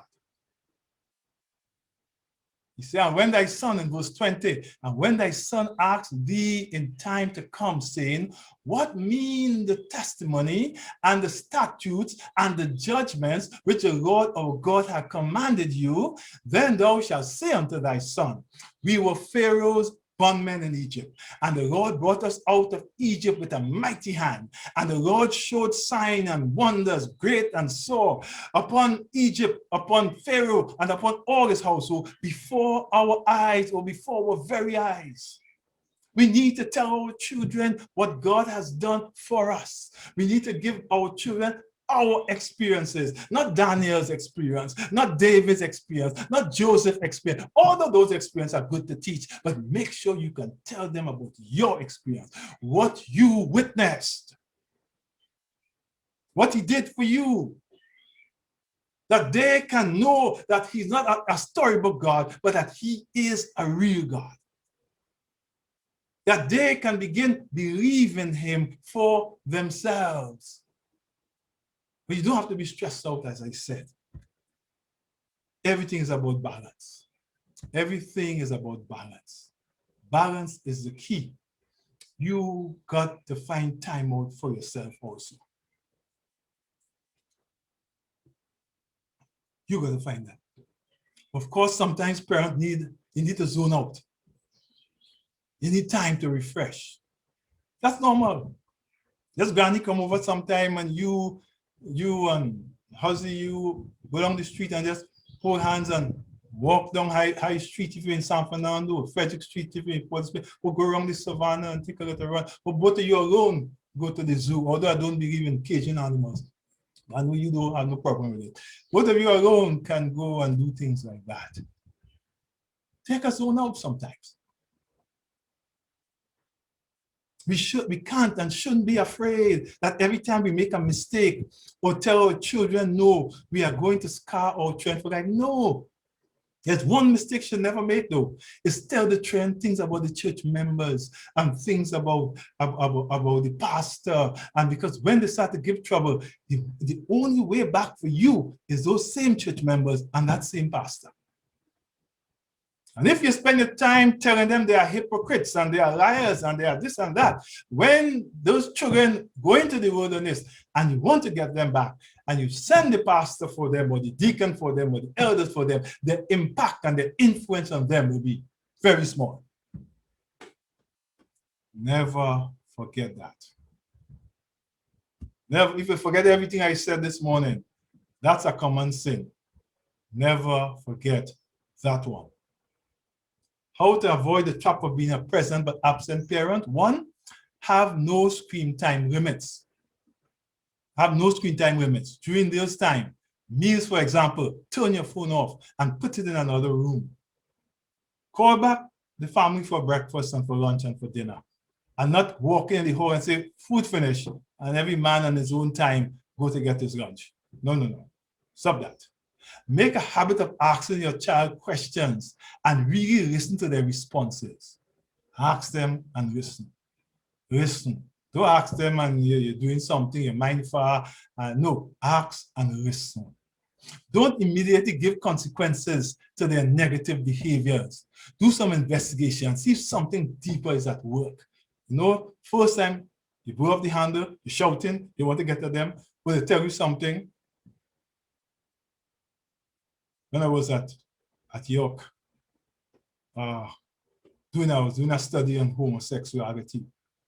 And a guy was, to cut a long story short, I went to the bars with them, me and a guy, and we act like if we are a couple. And to put a long story short, but I want to give something that happened. One day, the guy was speaking about how he became homosexual, how he became outside of his home. And he said he was trying to tell his father over and over how he became a homosexual, that he's a homosexual, that is. And he never found the time. He and his father had a good relationship, but he wanted to build the courage to tell his father that he was a homosexual. He said one afternoon, he saw his father sitting in the gallery, and he decided he would go to the porch there and break the news to his father. He said, and after he told his father, he said, Dad, you know, I'm gay. Father said, what? What do you mean? He said, well, sexually, I prefer men. He said, and the father looked at him. He said, and gradually he saw his father's face becoming flush and flusher and flusher and flusher until he thought his father was going to explode. He said, and he did explode. The face didn't explode, but he himself did explode. And he said to him, get out my house and don't ever come back. He said, and he turned to go inside to get his clothes. He said, where are you going? He said, he's going for his clothes. I said, get out my house. Just leave it out on your back. No identification, no worry, nothing. Just leave with what on your back. He didn't say him that, but that's what he meant. He said, and he left. He said, lunchtime, he would come home when his father was not there, and his mother would give him food. He said, and his mother would give him food and drink, and he'd change her clothes, and she would take his clothing, and he'd wash, and he would sleep under the bus because it was a safer place to sleep. Every evening, you would crawl under a bus and lie under the bus that is parked for the night, and he would sleep there. He was safe from the bandits, and he was safe from everything. He was just find some safety there. He said one day he was home having his lunch, as he did from time to time, and his father came in while he was eating. He said when his father saw him, he said his father went to the table and took up the dish that he was eating in and slammed it against the wall over his head. He said it was a good thing the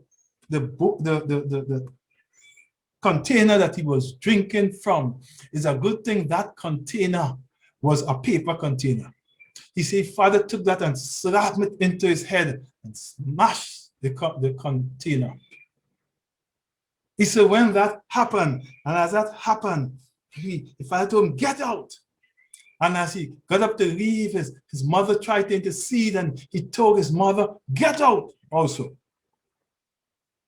And his mother walked with him, and his mother cried from the gate all the way into the park. And the mother kept crying, and he said the blood started to run down his face, and some part of her clothing that she had, a scarf there, she started taking the blood for him, and she crying and trying to stop the blood from him. And he sat with his mother on that bench until it was getting dark.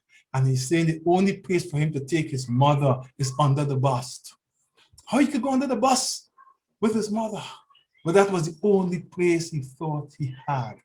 He said while he was contemplating taking his mother under the bus, he saw the father driving up the road.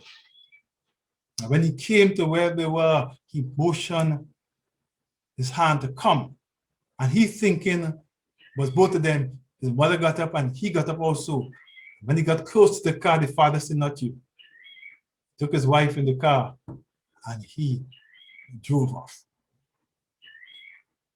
You see, it's a painful story, not a good story. You see, sometimes we act as soon as we are told.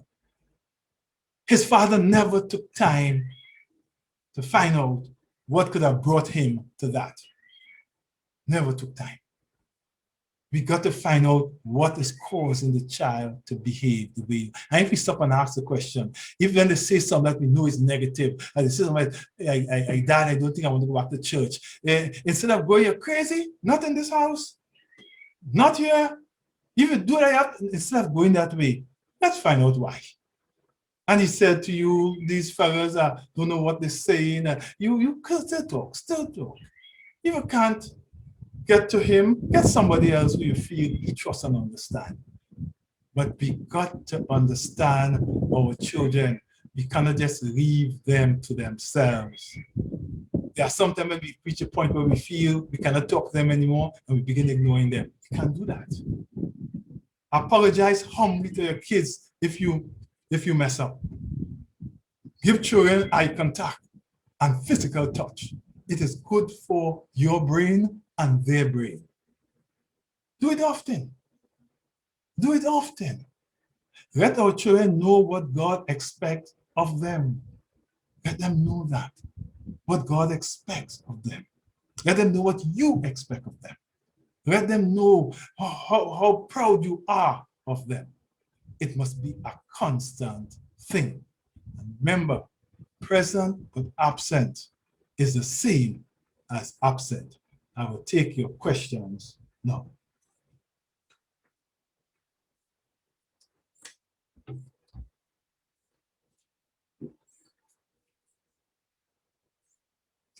I'm taking questions. There's a Yeah. question from Dr. Clark. That's Dr. Clark. Go ahead, Dr. Clark. I'm hearing you. You sure that hand wasn't up all the Dr. time? Clark, I think that hand never went down. You know? Yes, it did. it did go down, but it went back up. Okay. Dr. Clark, are you there? You can unmute and Yeah, sorry, it's my fault. I said, well preached. I appreciate your points, but you didn't quite answer the question. So let me put it to you in another way, because you. I didn't know. Dr. No, Clark, I did. let me See, finish. Let me finish. Yeah, but I'm fearful you may confuse the church. When I said that, when the Bible said, train up a child in the way he should go, and when he is old, he will not depart. We got to be careful. You know how we interpret scripture line upon line, line upon line. How we go again? Well, verse upon verse. What we do? Here, Precept upon precept. precept upon precept. Here, there, we find the harmony of the scriptures with each other. We do not find things that do not harmonize with the scripture to debate the scripture. So if God said, train up a child in the way he should go, and when he's old, he will not depart, that's what God is saying. So for me to tell the people, well, I know what people who train up the child good and they were nice and this, and the child still went out, I am saying that what God is saying is not quite true. And that is not true. And I do not want for any reason whatsoever that the people are confused to think I can train up the child, I can live circumspectly, I can do all that God say, and yet that child will become a bombast or something like that. That is a dangerous road for us to travel. Of all the things I respect being a Seventh-day Adventist pastor to uphold the tenets of our teaching and the Bible. And I feel you may think I didn't answer your question, but I feel it was properly answered. There's nothing you can say again for me to give you a different answer. Okay, so if I may be allowed. Go ahead, but we're just telling you, be careful and do not confuse the brethren. Right, okay. You said that the parent is responsible for the choices that the children make. No, I said the parents are responsible for teaching the children to make good choices. All right. So if the child is taught properly about choices, children in different homes are taught differently, different experience are differently. Good choices come from the quality of the socialization process. Bad choices also come from that socialization process. And that's why I use two examples. One was the panman and the flag woman, and one was the evangelist and the deaconess. And I'm saying the child who grew up in the panman home and the child who grew up in the evangelist home, they are two different children when it comes to making decisions.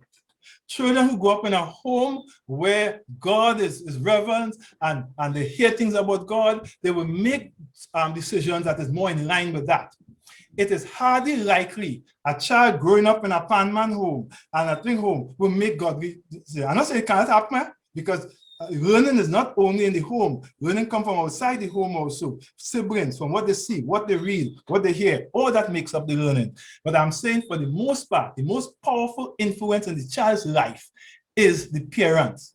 I even use the example. I answer your question. I even use the example. And I told my father said, if you know a road, you have a grass grow on the road, you will always find that road. If you don't know the road and grass should grow on that road, regardless of the direction you get, you will not find that road. And I use that to say that the learning process, that socializing in the home, that early learning process, even if the child goes astray, they will walk right back there, because that learning is what the Bible said. When he is old, he will not depart.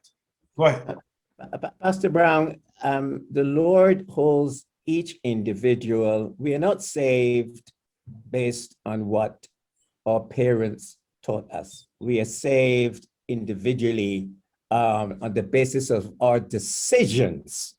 So, but how you come to those decisions, Dr. Clark? How do you arrive at those decisions? Just in your mind, in genes, you arrive at those decisions through that process where you are socialized, where you are trained, where you are learn what is good and what is bad, through that process.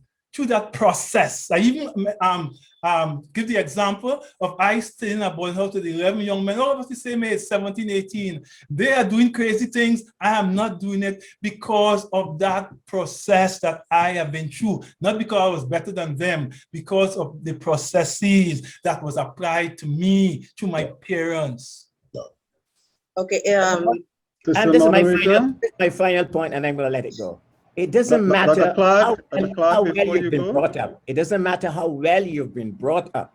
It doesn't matter, because you enunciated the negative of the absent father. And I'm saying it doesn't matter how well you've been brought up in a Christian home with everything going all right.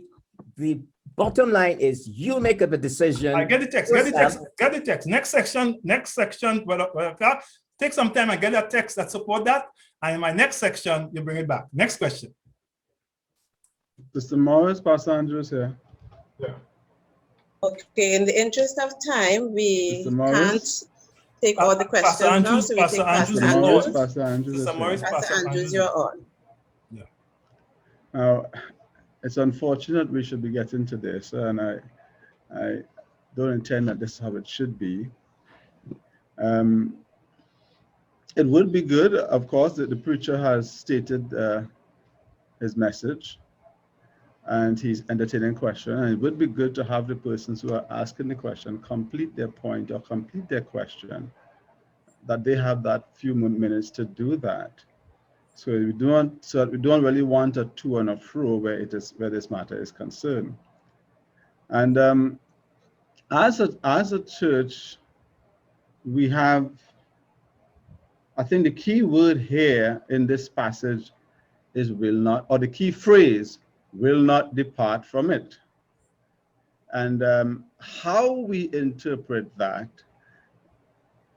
and how we look at that text itself, we pull out even from the very said scriptures examples that seem to suggest that somebody strayed or somebody departed. And you, for example, may point out David, who grew up in his father's home. We may also point out the prodigal son, who grew up in a perfect setting.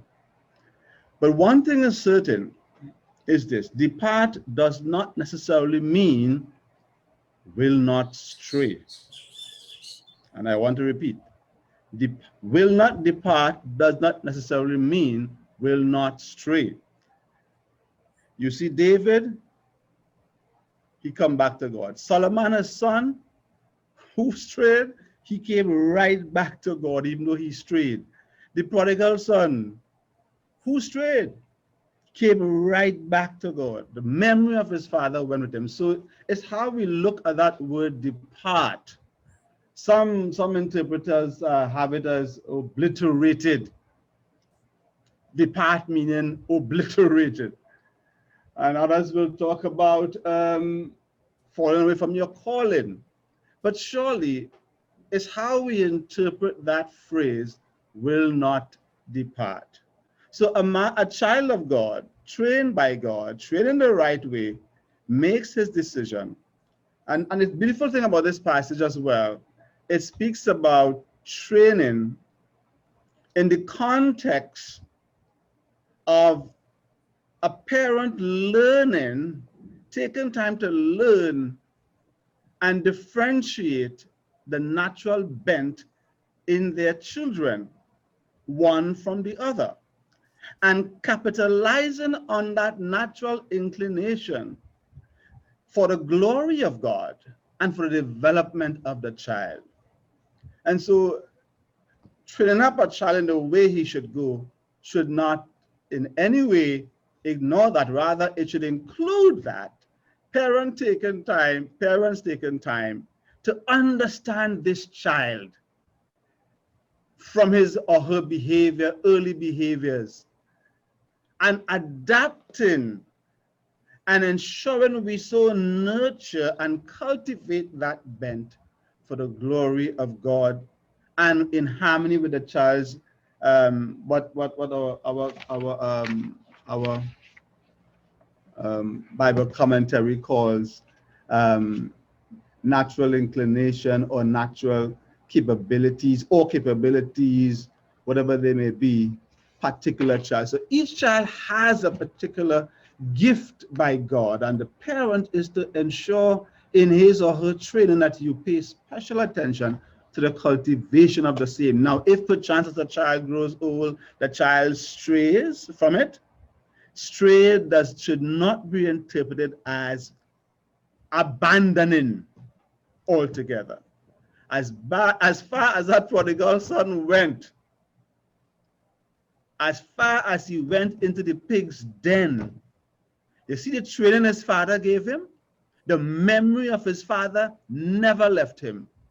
It is that said memory he sat down and said, in my father's house, even the servants are well taken care of. So the training was imbibed in a manner that, that nothing could obliterate it, even if the child may have strayed. So depart does not necessarily mean not stray. It means that what God puts in there will remain. And that's how we can claim the certainty of his promise, not depart from it. So let's keep it cool and let's keep it centered so that we do not so we keep the message, we stay on message. Yes. All of us. I want to agree with all that Pastor Andrew says, everything, because I said everything he said there in illustrations. When I said about I'm being in the house and all these guys smoking marijuana, I did not, and I said the reason for that is how I was socialized. When I spoke about the grass growing on the road, but my father said you always find it back once you do the road, I was saying exactly what Pastor Andrew so eloquently put together there. When the issue of the whole idea of the child not going, I kept saying that. I am out there, all these fellas smoking, bring on my prostitute. It didn't figure me to go there. Why was that so? Because of that training. I mentioned about my father said the grass will grow because he understood that. He was not a theologian, but he understood that the grass could grow. But what could happen once you knew the path, you will find it. And that's what, I hope so. That's what Pastor Andrew is saying. So the idea of having a text here that happening differently in the world, that doesn't happen. The Bible said, train up a child where he should go, and when he's old, he will not depart. The Bible is speaking for us all. I saw Brother Joseph. You want to just take him and then we'll continue? I will be faster on the other segments. Next No, single parent. my question was answered by Pastor Andrews. Okay. All right. So let us move on to single parents. Let me just close this thing here again. Okay. Okay, before we go into the specifics, I want us to give a general view of single parent issues. Now, we will not stay here with that, but in case you need to know, I want to give some sociological issues of the whole single parenting, the developmental effects of having a single parent. Many of the development risks that children of single parents face have to do with the progress in school. Compared to kids from two-parent families, they tend to get lower grades, they suffer more absenteeism, they have more problems relating to peers and teachers. The stresses faced by single-parent families is visitation and custody problems, to court and back. I'm just going through this quickly now because I recognize the time we have. The effects of continuing conflict between the parents can affect the children. Yes, opportunities for parents and children to spend time together. The effects of the breakup on children's school performance and peer relation. The disruption of extended family relation. So children, single children, they are coming to the table. They are coming to the table with more problems than the children of a two-parent home. Immediately, I'm going back. I think it's Brother Forday's question. Immediately, the child of that two-parent home is in a much better position, if all things remain equal, than that child in the single-parent home. And that comes from everything, from making decisions, from getting further in life, from progress, everything. We are not saying that a single parent child can't become some sort of nuclear scientist or something. We're not saying that.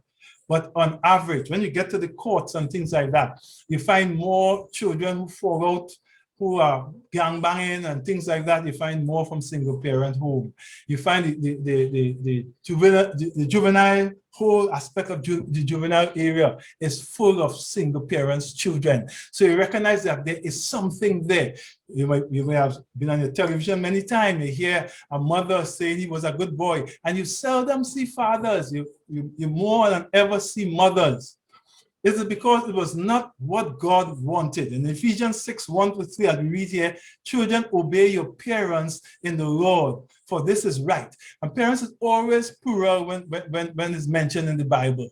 Because God, even though they have divorced and widowed, God spoke from the point always of parents.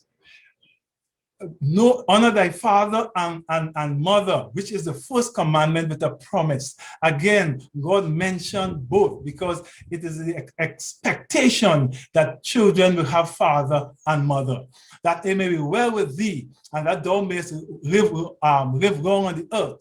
The obeying of the parents, it is a promise. God's prescription was for families to be mother and father. Parenting is for two, even in an extended family situation. Now, in Ephesians 6:1-4, he gives instruction for children to obey their parents, for parents to be careful in how they raise their children. Children who learn respect from proper authority will have a better chance. You see, what you learn in the home is what you practice in the society. So if you grow up in the home having that respect, learning to give, forgive, and love, that same thing it will be displayed in the home. But the children who grow up in a parents and father and mother, they have a better chance of success in life. And obedience to parents is a morally right way to behave. Parents, however, have to be careful not to antagonize their children. Instead of pushing them towards anger or frustration, the Bible spoke about that also. I won't come to that text today. Christian parents should give the children a loving God. When they hear about father, especially when they're small, 2 years, 3 years, 4 years, when they hear about father, the father should be operating in such a way that they could relate to God as being father. Let's get into the nitty-gritty of children, single parents. Now, single parents are both male and female. However, the effects of the relationship is different. And there's a theory for that. There's a reason for that. But children growing up without a father, it is very different from children growing up without a mother. Now, truancy and poor academic performance. They said 71% of children of high school dropout are fatherless. Fatherless children have more trouble academically, scoring poorly on texts of reading, mathematics, and thinking skill. Children from father-absent home are more likely to play truant from school, more likely to be excluded. If a son or a daughter loses a mother and never receive adequate substitute mothering, the loss can do long-term damage to his or her self-esteem, ability to relate to other people. But I want to say, when they lose the father, it is a whole different ball game. A girl now growing up without a father, a girl growing up with a father-absent girl display a host of outcomes often experienced by early developing girls, including increased sexual promiscuity, higher rates of teen pregnancy, earlier first sexual intercourse and reproduction, and difficulty forming stable long-term relationship. So I want to show you it's different when she's with a mother, with the most pronounced effect being how they relate to other girls and how they relate to guys when they grow up without a father. However, listen to me carefully. Girls growing up without a mother, the lack of a mother figure can have major consequences also. Here are some of the main ones. Negative feeling. The child may experience feelings of loneliness, of worthlessness, given that they don't receive the care and affection they need. The difference is startling from when you think about the girls without a father. And this is a research did by Tamden University, show that the girls and them without the father are more erratic in their behavior. They cause more social stress to those who are taking care of them than when the mother is absent. I will draw on the scriptures for that reason in a little while. Let's continue. Boys growing up without a mother. When a boy grows up without a mother, he often lacks the female influence, which becomes essential later on in life. Mothers rarely emasculate their sons. They simply aid them in gaining a security around women. The masculine quality of looking after and taking care of the women in their lives. However, without a father, the boy is destined without Jesus for real trouble. It is not an easy thing for a boy growing up without a father. While without a mother, he lacked taking care of women. He lacked the finesse that he should have. He is more boorish, but growing up without a father carries a whole different sort of thing. Without a father figure, the profound effect on boys lasts all the way into manhood. Without having this influence in their lives, boys are at risk of growing into men who have problems with behavior, emotional stability, and relationship with both significant others and their own children. I want you to understand that. I want you to grasp that. And the reason I want you to grasp that is because some folks think that it is a mother's role to harness the children. It's a mother's role to take care and look after the children. But that too is not a biblical concept. That too is more a contemporary social cultural concept of the role of the mother and father in the home. You see, the problem that we are having here all over the place, wherever there are fatherless children, the problems are the same, whether it's in New York, whether it's in Georgetown, whether it's in Kingston, wherever it is, whether it's in Atlanta, whether it's in London, the issue of fatherlessness is the same. You hardly find an outpouring of grief over motherlessness. What you are hearing now is the cry of a fatherless generation. What you are hearing now is the cry of a breakdown in marriage, where people are having children and just living on. That is what you are witnessing now. That is what you are seeing as destructive. And why it is so? Because as we go into fatherhood, all right, I'll take some quick question on this, and then we'll go into fatherhood.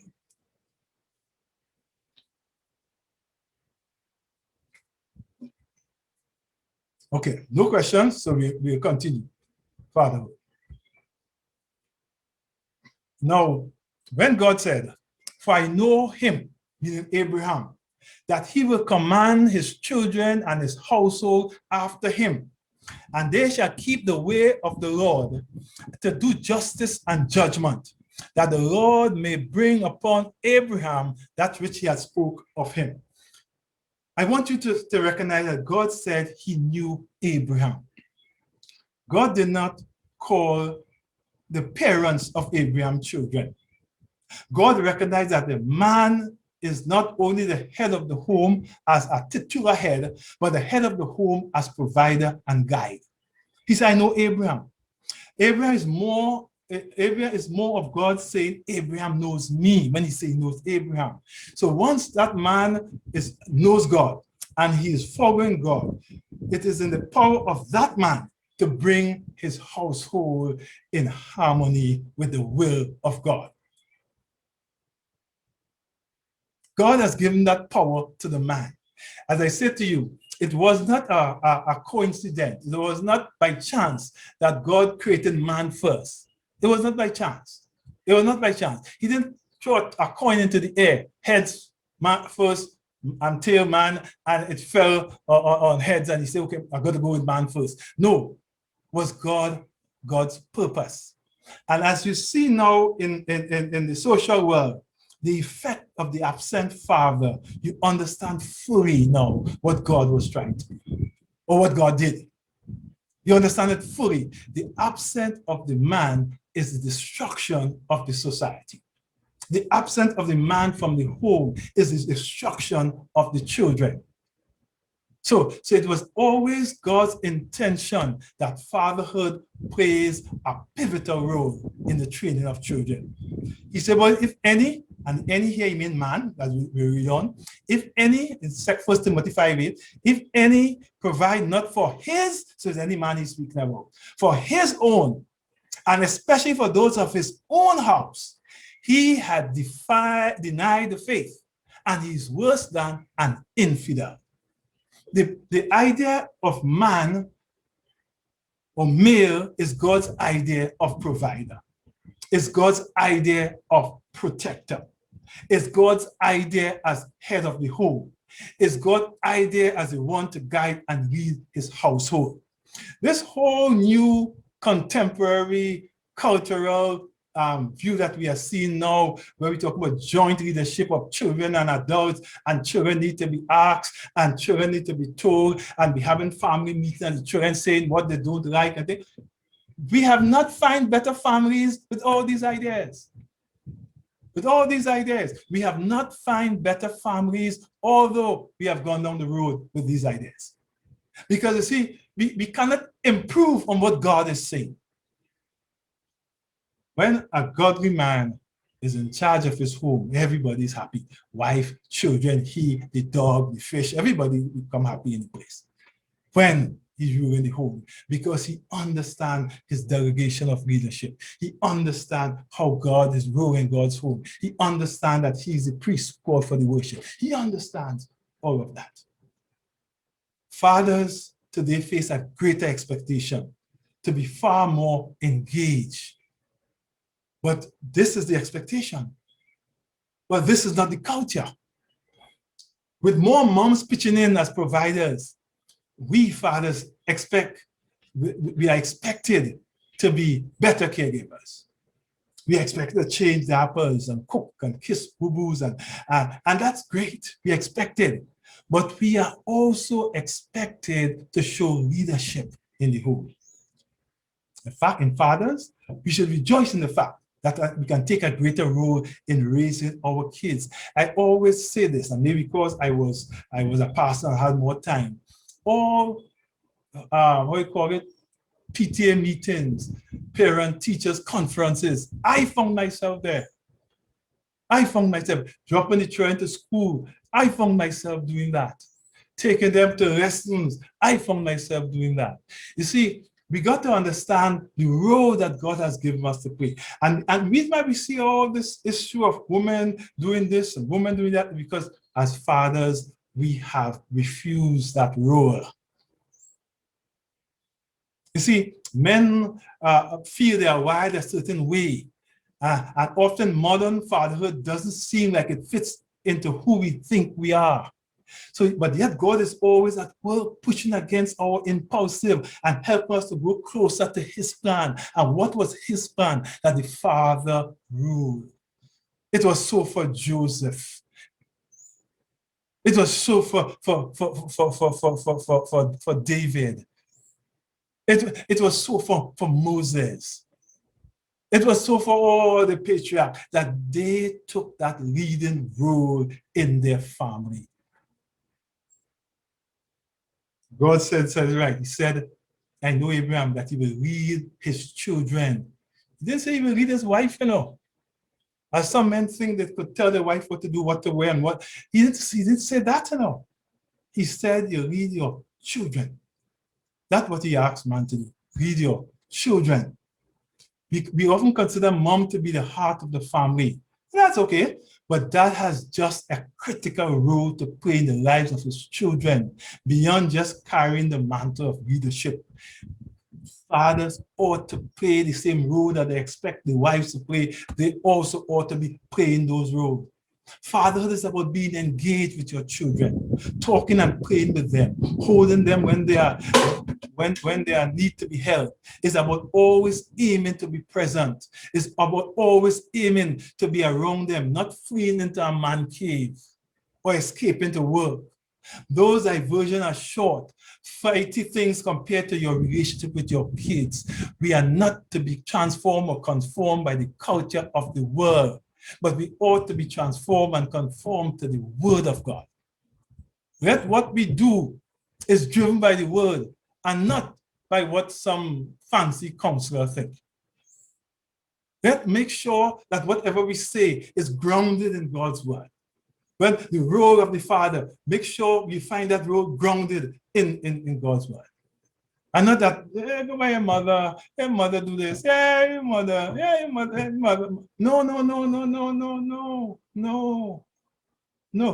No. This is not the word. The word is asking you to take control of that situation. Well, we have gone over our time by fast, so we let this be the last thing we are doing, Father. Our flesh and fears may try to slow us, but our God gives us a spirit of power and love and self-control. Friends, the last one was dysfunctional family. That's also a long one, so we'll take the question now and we will close off. If that is good, okay with you.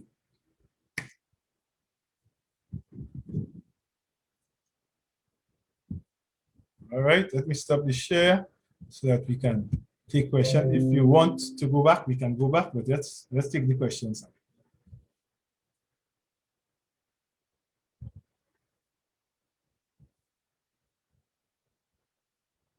No questions? It doesn't appear that we have any questions All right right. now. Okay. Well, that means that we all understood what was happening. And I'm saying to close off what I'm saying now is that we need, somebody's talking there? Okay. Sister Morris? You go ahead. Okay. That was just a disturber. Yeah. There are many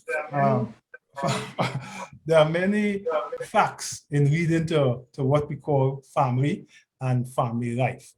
And it is as broad.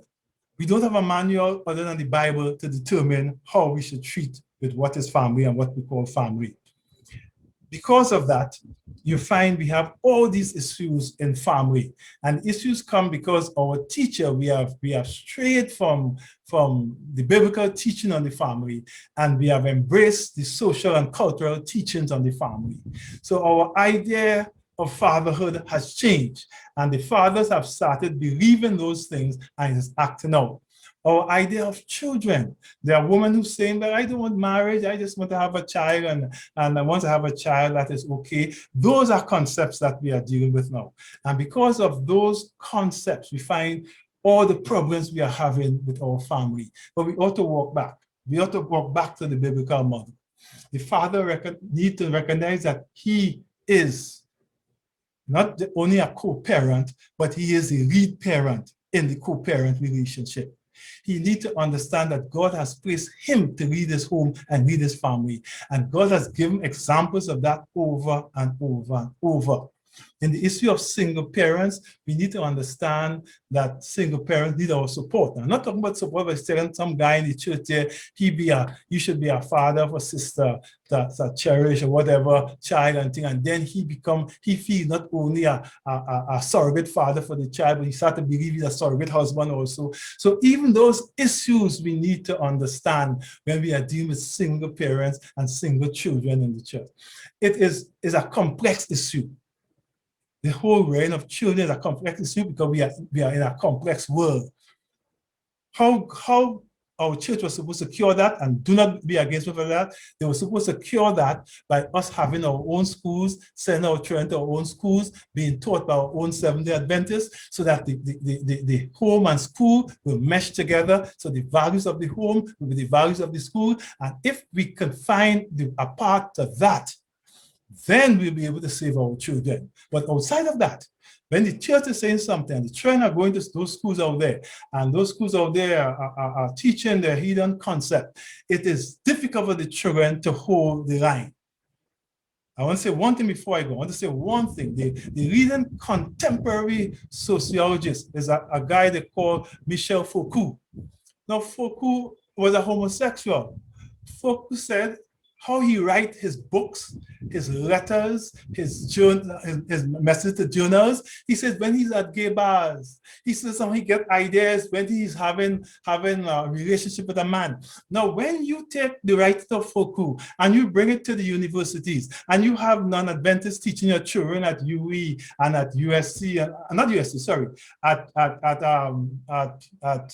Trinidad UTT and at these places, when you have that happening, how would they dismantle Foucault in a way that you can get his contemporary ideas only?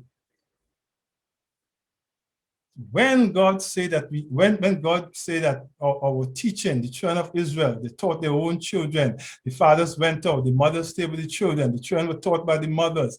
When God gave our fathers the idea of having our own schools, the idea was to make our children be protected, that the things that are happening in the world will not happen to us, but it's happening to us because we have our children every which way. A word to the wise. I want to thank you all for listening, and may the good Lord bless you